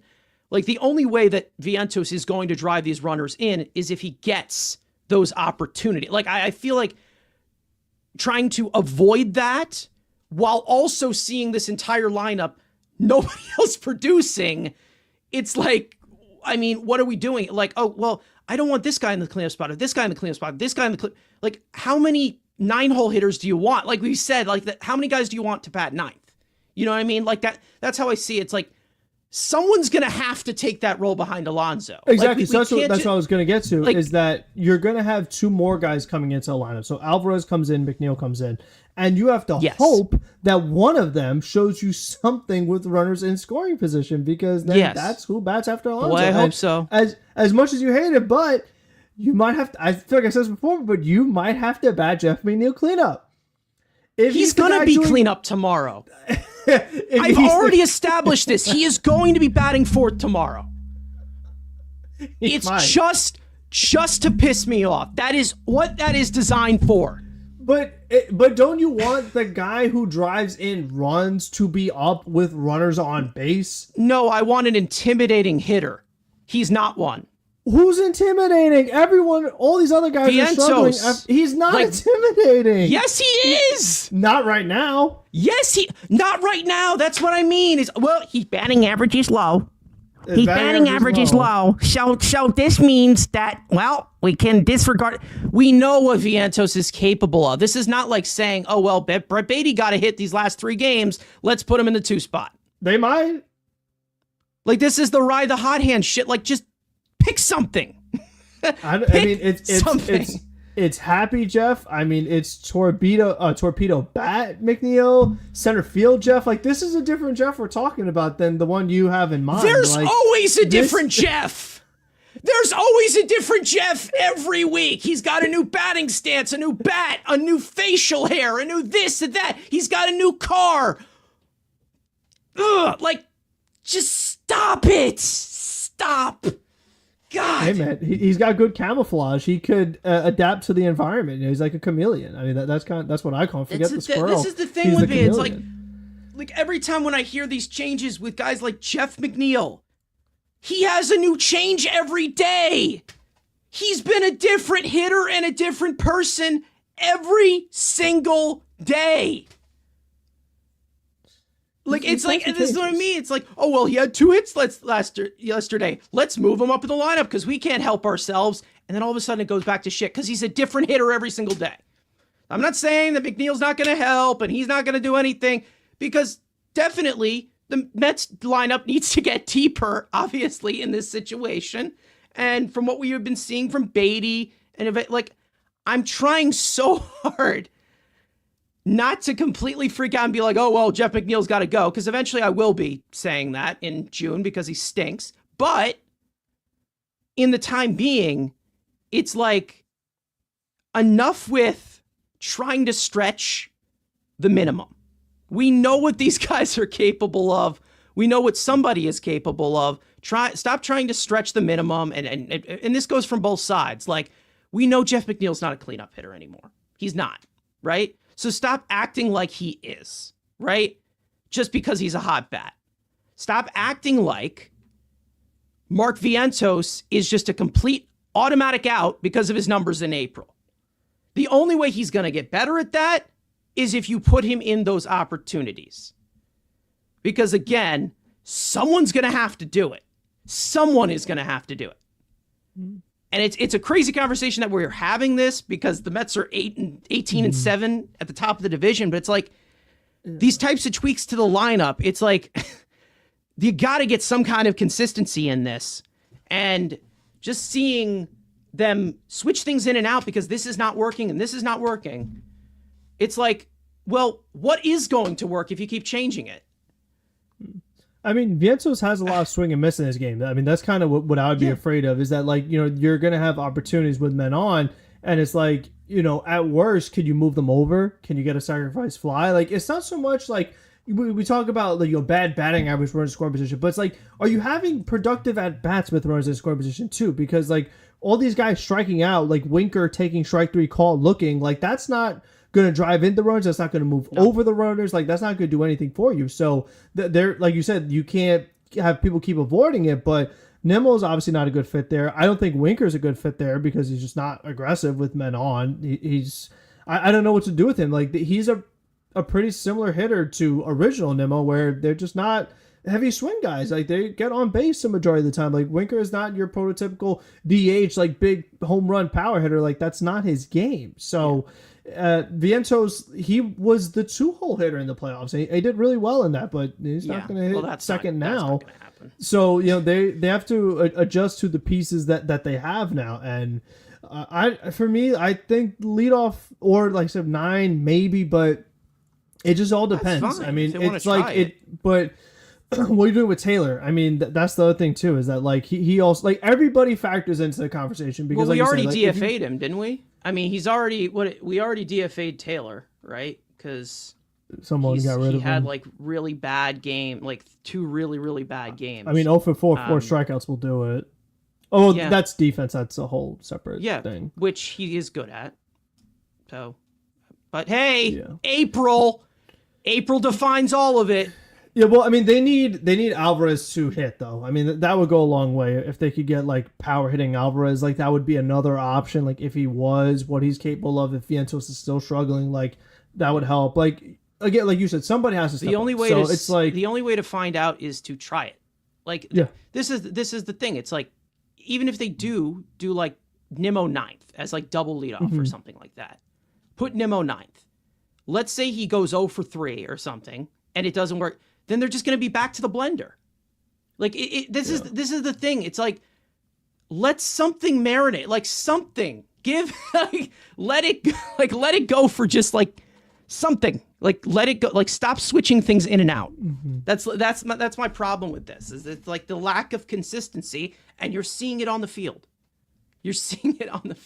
I mean, the thing that is too, though, is that you have to consider that Nimmo is getting paid a good amount. Like, he's one of the highest paid players on the team. I just don't see them batting him 9th because he's one of the highest paid guys. Like, I just don't see that as an option. They refuse to bat Starling Marte 9th. They're in the bottom third already. Exactly. And this guy is complete diminished goods. Yeah. So if they don't bat Marte 9th, I don't think they're going to bat Nimmo 9th either. So they had him bat 6th against the lefty. One of your lines had him at, I believe, at 6 or so. Like, I could see that. I just feel like I think they're afraid to move Lindor off leadoff because the change was so drastic last year, and right now he's doing so good. I just think they're afraid to do it. But I mean, again, they're not. He has Juan Soto behind him this time, so it's like he does. Yeah, and he still would in this hypothetical that, like, if you move Soto to 3 and put Lindor to 2, like, he would still have Soto behind him, so he still should be very, very good. Yeah. But we talked about last episode, it's not the best example right now because the Mets just swept them, but the Phillies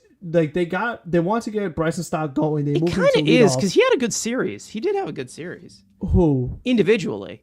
Bryson Who we Stott. talking He about? did have a Bryson, good series. no, but the other reason why they did the switch was they put Schwarber behind Harper because they wanted to help out Harper by giving him a big time power hitter behind him. So it's kind of the same thing here where it's like if you move Nimmo to lead off, get him going, and then like you said, hopefully Vientos is the guy that does step up and he bats after Alonso.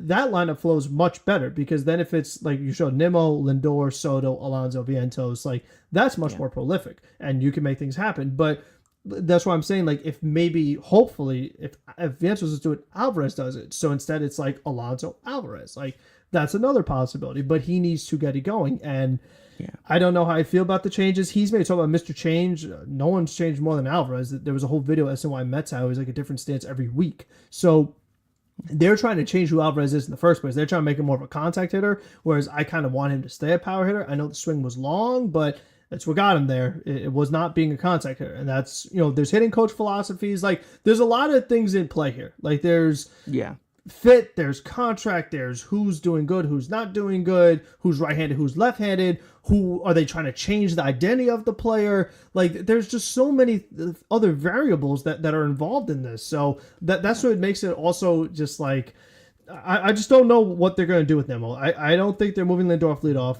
Cleanup is obviously not working, but also not going to bat ninth. So like you said, maybe put him sixth. We'll see. But you know what? The other thing too, though, is that for Taylor, like going 0 for 4 strikeouts, batting 186 or whatever he's at 188, Marte's at 186. Like that doesn't do the lineup any favors. Like the fact that they're having offensive struggles plus that, like that's not making the situation any better. It's making things worse. I don't really expect much from Taylor offensively, so it's like I kind of just see him as the guy to fill in the nine hole. But here's the thing, though, is that the Mets are still, I mean, like we had in the injury report, McNeil played center field again, and this was for Triple H. So, like, this is something they actively want to do. Like, I think we are going to see it. If Taylor continues to struggle this mightily, I do believe we will be seeing Jeff McNeil in center field. Because why else would he be playing there? Why else would they be doing that if he's not actually going to do it for the team? Because he can play. I don't agree with it. He's Jeff McNeil. He's Jeff McNeil. He just McNeil's all over the place. I don't know. I think it's just dumb in general for so many other reasons to put him in center field. But hey, whatever. I'm not. I don't agree with it, but I think it might happen because why would they still be doing it? Well, why would it not? Yeah, and then Ken talks about so Acuna could play second. I mean, that's the thing too is that Acuna right now. But what are you going to do with Beatty? He has a good batting average in the last 4 games. Don't care. Acuna right now he's at 283. I mean, he's third highest on the team right now. So that's why I'm talking about. You're trying to improve the offense, but taking a top 3 batting average out that doesn't help it either. So. Yeah, batting average ain't predictable though, so I really don't care. It's not predictable, but I mean, you could look at other stats that also, I mean, with how much everyone is struggling, he's hitting very well. Like Acuna's numbers are not great, but compared to everybody else, like it's better. He's still one of their top hitters overall as far as production. You go OPS plus or regular OPS, like, I mean, what you do? But I mean, right now, if you're looking by OPS plus, Jose Azocar is the second best guy. Maybe he starts more. Well, he's going down to AAA because we have to bring Jeff McNeil back. Yeah, but Jeff that's McNeil what I'm saying. has to be here. It's very interesting. There's just like there's a lot of factors, and the fact that like so many guys not playing well, it makes it tough. I mean, we'll see. I mean, it'll kind of shake itself out. Someone will win the job. I hope, but we'll see how it plays out.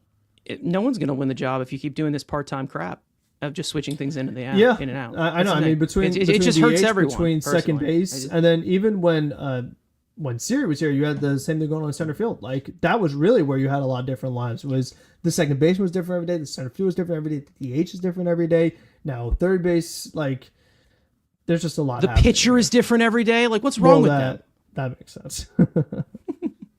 Back in my day, they used to pitch every day. Remember when Cy Young would go out there for 120 games a year? They didn't name the award after him for nothing. Yeah. He's never won it before. What a scrub. Yeah. Anyways. Carlos Ramos saying Carson Frank, Grass FO, I believe McNeil will play himself out of a spot in the opening day everyday lineup. We'll see if it happens. Again, that's a whole different conversation, one that we are going to be having, of course, because I think I know exactly what we're going to see here, especially with how this is being completely hyped up with Torpedo McNeil. But yeah, let's see. Okay. I think we're going to move over and recap this the best way that we have to recap this entire sweep of the Phillies, 7 in a row, riding high. As Ken said, let's go for another sweep. We'll see. We'll see. They're on trajectory to do it. Got a 4-game set coming up against Washington. But before we get into that, everyone's favorite segment, of course, studs and duds. One player that was good in this series, we want to give flowers to. One that wasn't, we want to hold accountable, and we don't like, and we want to square them off in the dodgeball court or something. I don't know what did they do in elementary school. I don't know. That's just a reference going back. Anyways, Frank, I'll go to you with your stud for this series. Yeah, so the guy that I'm going to be selecting is Francisco Lindor. I mean, he had a absolutely phenomenal series, the whole series. I mean, all 3 games, he had a big impact, especially at Leo's spot. Like, he is the one that gets the offense going. He drove in 4 of the 5 runs in the first game, so that was huge. I mean, he had a couple hits in that one. Then you go down to game 2. Also a game where he's on base multiple times, 3 hits. And then in this most recent game, the last one, he also had 2 hits. So it's like he's on base most of the time that he's at the plate. So he really just gets everything going. And obviously he also provides excellent defense. So he definitely is the big one. He had, 2 home runs. Like, he's had a home run leading off the game a couple games straight. So, I mean, he's been huge for this team once again. And once again, playing like an MVP. I mean, Alonso's been better, but Lindor is still playing really, really well again. Yeah. Lindor is matching his runner-up MVP production right now. And it's April. And Lindor is doing it in April. Like, that's exciting. Yeah. And it's in April. Sick, huh? Sick. Didn't know it was possible. He wasn't allowed to be good in April. Well, so you know how they are with the cold. Listen, Ken's saying Alonso, but as I've been told, I despise Alonso. No, I don't. Pete Alonso, he just keeps producing. He's red hot right now. This is the best we've seen Alonso since his rookie year. He's red hot. We've seen him get on some streaky trends over these last few years. And you're like, okay, will he start to come back to earth? Doesn't look like it. It doesn't look like this man is on a mission right now. And that's a good thing for this offense. And that's a good thing when you have your pitching the way that it is, of course, collaboratively. The Mets offense hasn't gotten into full swing. Pete Alonso has. And he had yet another good series. The big RBI hit in the 10th inning, of course. We're seeing just heights of Pete Alonso. We are seeing right now at the pace, we are seeing that Aaron Judge type of year that Aaron Judge had in that walk year. It's still April, and I'm not ready to, put him, on the all-time list of greatest seasons ever. But this guy is on fire right now. I mean, when you're batting in 26 runs, and you have played, if my math serves correctly, 25 games, you're doing something right. Situationally, a breath of fresh air from last year. Even though he was statistically productive last year, situationally, no, he was not. One of the worst hitters with runners in scoring position, and this year, he's been one of the best in all of baseball. So, when it comes to Pete Alonso, I love what I'm seeing, and I want it to keep going. Again, like we have said, we have begged him to get going for the last 2 years. We have begged him So when he gets going, this team is going to be in good hands. And right now, he's been a difference maker in this offense. As for some duds in this series, some get a little overshadowed because, again, it's a sweep. So they got the job done. Some had bad games and good games along with them. So there's some tough guys to pick from. Frank, your dud for this series? Yeah, I mean, listen, I have to do it because he just wasn't all that great. Juan Soto. I mean, he goes hitless first 2 games, 1 hit game 3. Now with men on, I mean, now you're looking at his numbers. He's 4 for 26 from a scoring position, hitting 191, and just overall for the season, a 57.3% ground ball rate. He is just what was the percentage? Right now, Soto is at 57.3% on ground ball rate for the year. That's a career high for him. It's still April, but I'm not seeing improvement yet. I still am seeing the same thing over and over, and it's weak ground balls too a lot of the times, especially with men on. Like he almost had the 3-run homer. They called it a home run at the time. There was a foul ball. What does he do? Immediately hits a weak ground out after it was reviewed and it was a foul ball, and then the Mets end up not scoring that inning. So like not only was it a 3-run home run that was taken off the board, they ended up just not scoring that inning. So still early, still April, but man, I just don't see signs of him breaking out of it yet. That's kind of like where my concern is, that I'm still seeing the same struggles, same issues, just weak ground balls to the right side.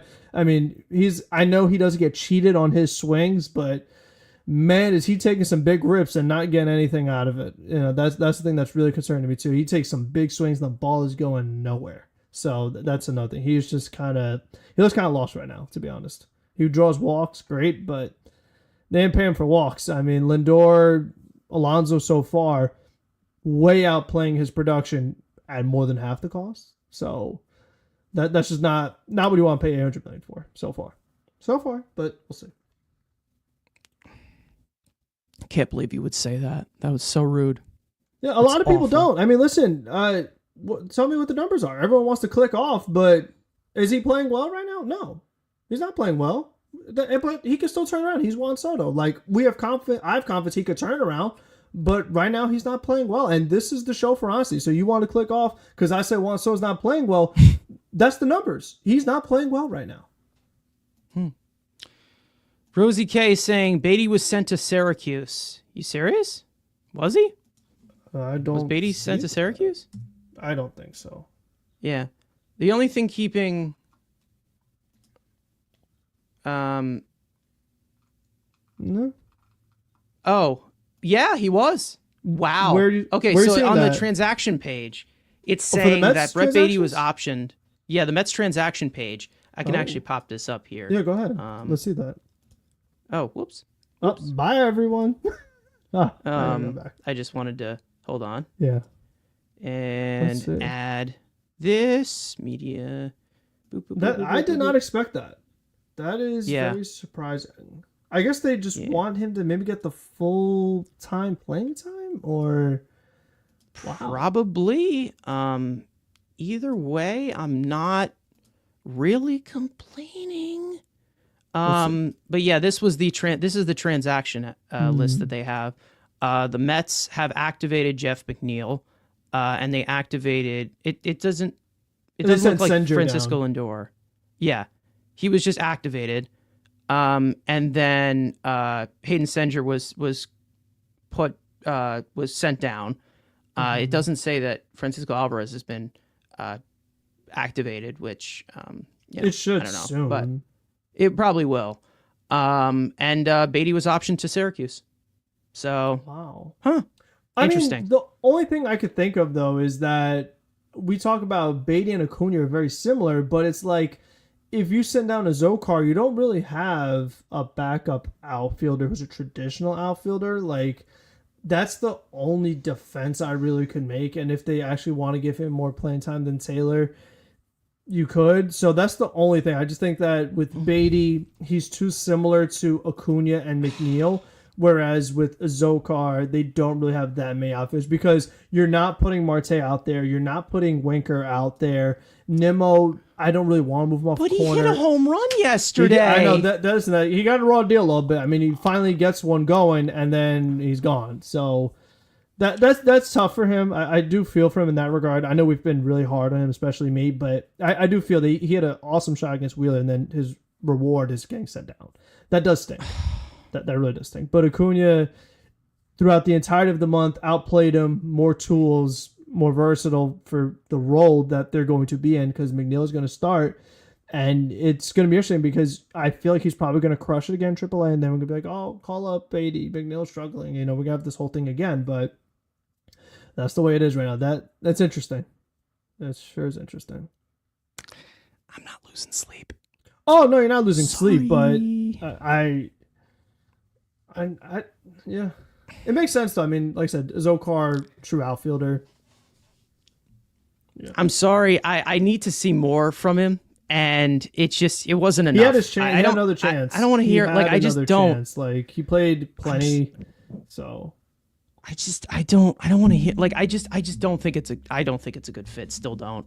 But again, I'm not losing the sleep, but I'm sure there is going to be somebody coming off of the recency bias of him hitting a home run, but I'm still not there yet. I'm sorry. I'm still not a fan. I'm sorry. I really am not a fan. So I'm really not losing much of sleep. So no, the transaction for Francisco Alvarez has not been.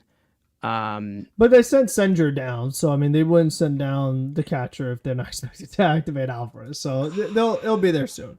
I'm not worried about it. They wouldn't send down Senjer if that wasn't the case. You they sure? sent down 2, only called up 1. You think he's not getting traded for Sandy Alcantara? No? Not yet.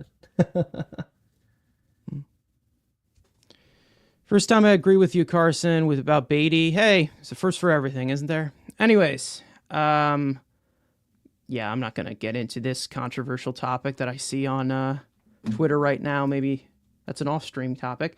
Anyways, let's actually get into this upcoming series. The Mets are going out to DC to play the Washington Nationals in a 4-game set. Ooh, spooky.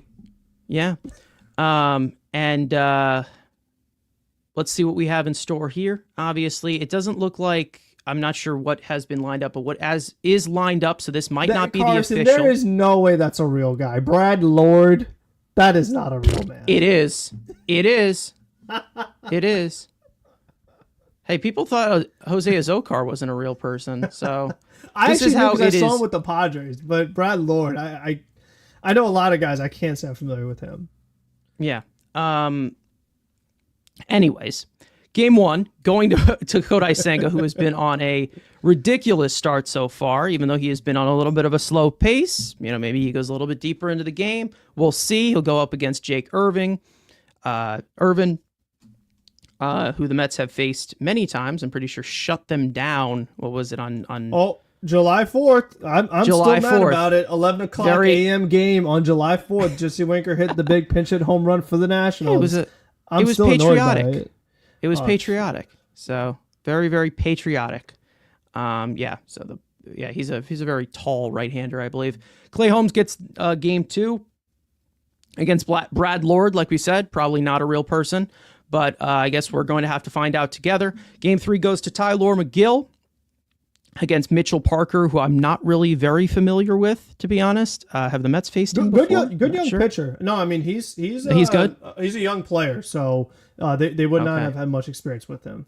Okay, so and then he's Griffin 25. Canning? Like he's really young.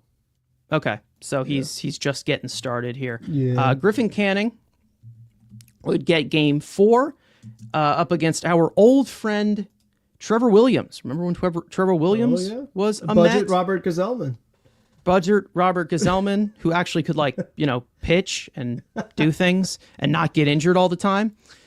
I mean, going into this series, we already hinted at it, I think, earlier on.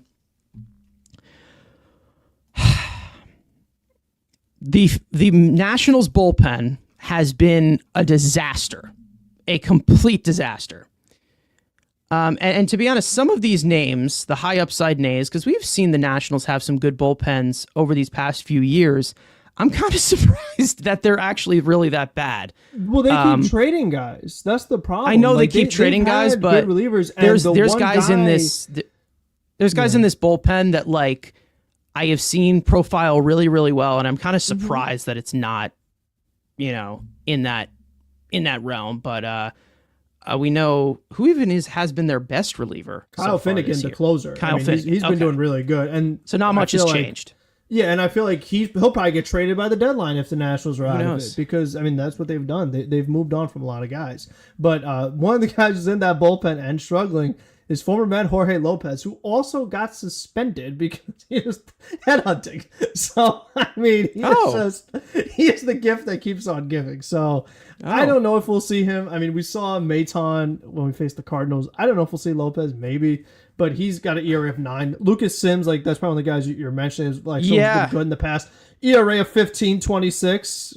Colin Poche, too. Yeah, that's another lefty. We've seen 15 ERA. He's a guy that very well known. Mike Soroka, former good prospect, ERA of 7. These are just guys who way back when were good. But then they also got some names who are not familiar, like Brad Lord and some others in there that are not household names. Brad Lord. But the Mets are fortunate they're not facing Mackenzie Gore. He's been a good starting pitcher for them, but they will get Mitchell Parker, who has been the best, and Jake Irvin, as you mentioned. He had success last year against the Mets. We'll see what happens this go-round. But Juan Soto gets to face one of his former teams, so maybe he's back in D.C., maybe he'll give us something. So we'll see. But, overall, the excitement with the Nationals has been the young hitters. They've made a lot of trades because they've had star players. This is a team that, for a year, had Soto and Bryce Harper and Trey Turner all on the same team. And all those guys are no longer with them. So they've got young pieces. They made a lot of trades. Keibert Ruiz, one of the big pieces in the Max Scherzer deal, switch hitting catcher. He's finally playing really well. He's hitting 325 this year, OPS 822. CJ Abrams, he was part of the Juan Soto trade with the Padres. Yeah.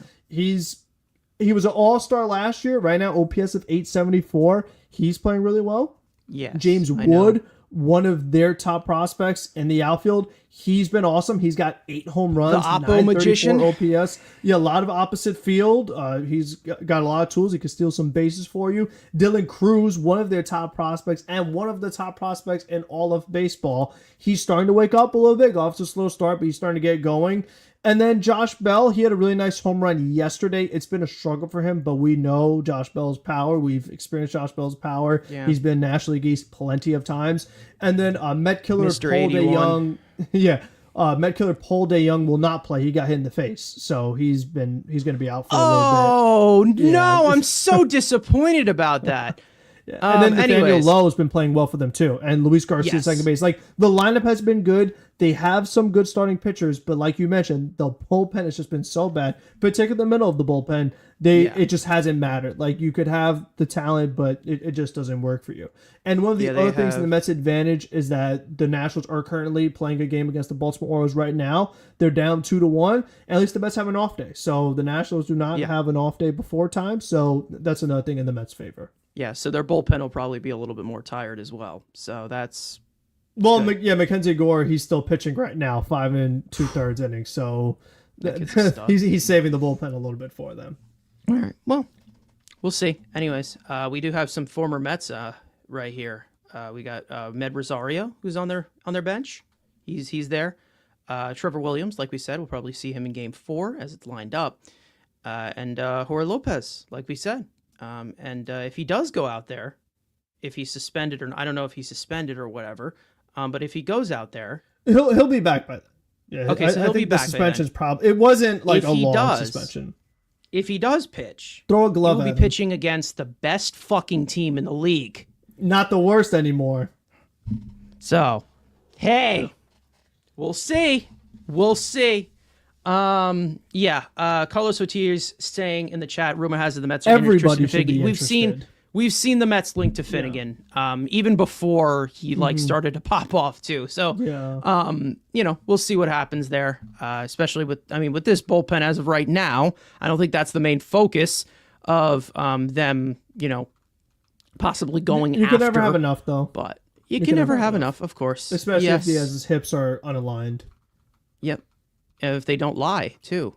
Maybe he's going to have to get that surgery that Peterson got. You might be rough with Shakira closing. I mean, it's been a struggle for him. Yeah. Don't call Buck. Yeah, they also, the Nationals also have a lot of guys on their 40-man who are hurt. So, Derek Law, I know that guy. Derek Law, Kate Cavalli, of course, he was in that big trade, right? Mike Soroka is hurt again. Paul DeYoung, like you said, Andres Chaparro, who I think was on the Yankees, right? Originally in their minor league system. So, we'll see. It's a young team. It is a young, exciting team. So we'll see if they'll be able to keep up with it. Listen, if they get the bullpen figured out, they have enough talent. Like I list a whole bunch. Like they have enough hitters. They have some starters. Like if they figure out the bullpen a little bit, like they could be a good team. And it might not be this year, but within a couple of years, they will be very annoying. I mean, in terms of returns, even though it stinks seeing a lot of your former players in your division, of course, because of Bryce Harper, Trey Turner, and Juan Soto, even Max Scherzer going to the Mets. But like with all of those, they've done a really good job with rebuilding this. Like they really have. And it may not be at least they already here have yet, a World Series ring to show for it. That's the thing. They do. They also already got their ring, and they still have a future. So I mean, they have gotten a really good return from that Juan Soto deal. So it is definitely paid off. So, we'll see again. And then also the return they got for, was it Scherzer and Turner too? That was pretty big for them. But anyways, 4-game set coming up with the Nationals. I think you guys can give us your predictions in the chat. We have 4 games coming up here. Now I called my shot last time, said that the Phillies were going to get swept by the Mets. And they did. So I'll try to push my luck here, but I'm going to go with 3 out of 4 on this one. Because I know that the Nationals, matchup wise, I think that they can definitely take them, but not as confident as with the Phillies. Like it's all really about the matchup. I get more scared about them playing the Marlins than anyone. I think anybody does. But. Frank, what are you going to go? You 3 out of 4 split? What do you think? Yeah, I mean, the thing is that the Mets could sweep it. Like, it's not impossible, but like I said, I just feel like the offense, there's still just too many guys struggling right now. Like, if all the Mets bats were hot, I'd say sure, but I just feel like there's just been enough guys who are struggling right now that I don't feel great about the 4. I could just lose to Jake Irvin again. That'd be like the one that, like, I'd be most worried about. Or maybe, like we said, I mean, the other pitcher that's doing really well for them, like Parker, he could be an issue. But I feel like the other thing that's also good for them is that since it's a 4-game set, like they eventually that bullpen for the Nationals, like you're going to see it and it's going to be tired. So you have and again, you have an extra day of rest that they don't going into the series. Like that should be a big advantage for the Mets. So they should definitely get 3 out of 4 at minimum. Sweep is possible, but I'd say at least 3 out of 4. And a sweep would be 11 games in a row. So that would be pretty sick. That would be awesome. What is the longest winning streak the Mets have ever had? It's got to be like lot. 11 or 12, right? Yeah, it can't be a lot. Longest winning streak. Yeah, I have a lot of like useful information, but that one I don't have off the top of my head. I think it had to be an 86, right? They did win a lot of games in 86. No, it was in 2015. They won 11 in a row.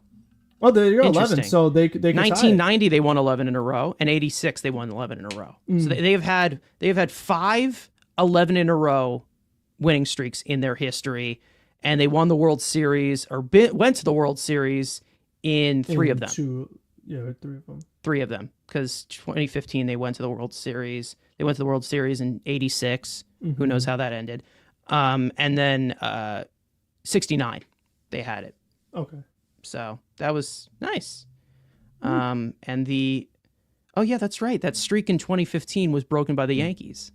I forgot. That's right. Oh my God. Yeah, 11 games is our win streak to beat. So we're gonna have to tie it if we want to do it in this series. So maybe we do, maybe we don't. Who knows? But either way, exciting baseball has been in front of us. It has been great. I'm hoping, let me just say, it'll be tested in these 4 games that Lindor isn't just a my girl merchant, because again, it has been quite the energy that he has been displayed in front of him when my girl is playing, and he's been great in this homestand. So hopefully, when we get on the road where there's no my girl, just saying, maybe let's see. I'm willing to say that there's still going to be a ton of Met fans at these games, and I think there will be singing. And I think they'll be singing as loud as they could, and you might be able to still hear it. Mets fans are so crazy, they will bring an orchestra there. We know. Well, they could. It could possibly happen. Again, Mets fans travel far and wide. We know that they do. Yes. They were in Minnesota, too. I was like, whoa, how did we get here? Well, that 2015 year, they were in Colorado. They were everywhere. I mean, they were just like, it was like globe-wide tour. Yeah. I mean, just crazy. They travel wide, and listen, this is definitely a team to be proud about so far, because they are currently sitting at the best record in baseball at this current moment. I think, what is it? The Padres are a game behind them or whatever. Yeah. So they will still have the best record by the end of tonight, because it'll be like a half game that they're behind us. And then I don't think the Padres are playing today. So that's where we hold it. Best record at this current moment. Stanley is saying 3 out of 4 from the Nats. Odd Villain is saying 3 out of 4 from the Nats. I'm gonna go with 3 out of 4 here, but depending on how tired that bullpen is, and with how the late heroics have been from this team, it's possible they can take all 4. We saw them do it to St. Louis this week, so who knows? Who knows? Maybe it happens. Maybe it doesn't. Either way, we're going to wrap it up here. I have a NFL draft to watch my team reach, as they usually do in every single year. I have that to watch. So, other than that, watch your Knicks in the playoffs. Yeah, I got to watch my Knicks in the playoffs. I also have you have a Rangers stream to do. I mean, the Rangers stream. I'm busy. I am definitely busy. We'll see what happens here. But keep it going. That's all I can say. Frank, I'll go to you. Any last words? Before we go away forever?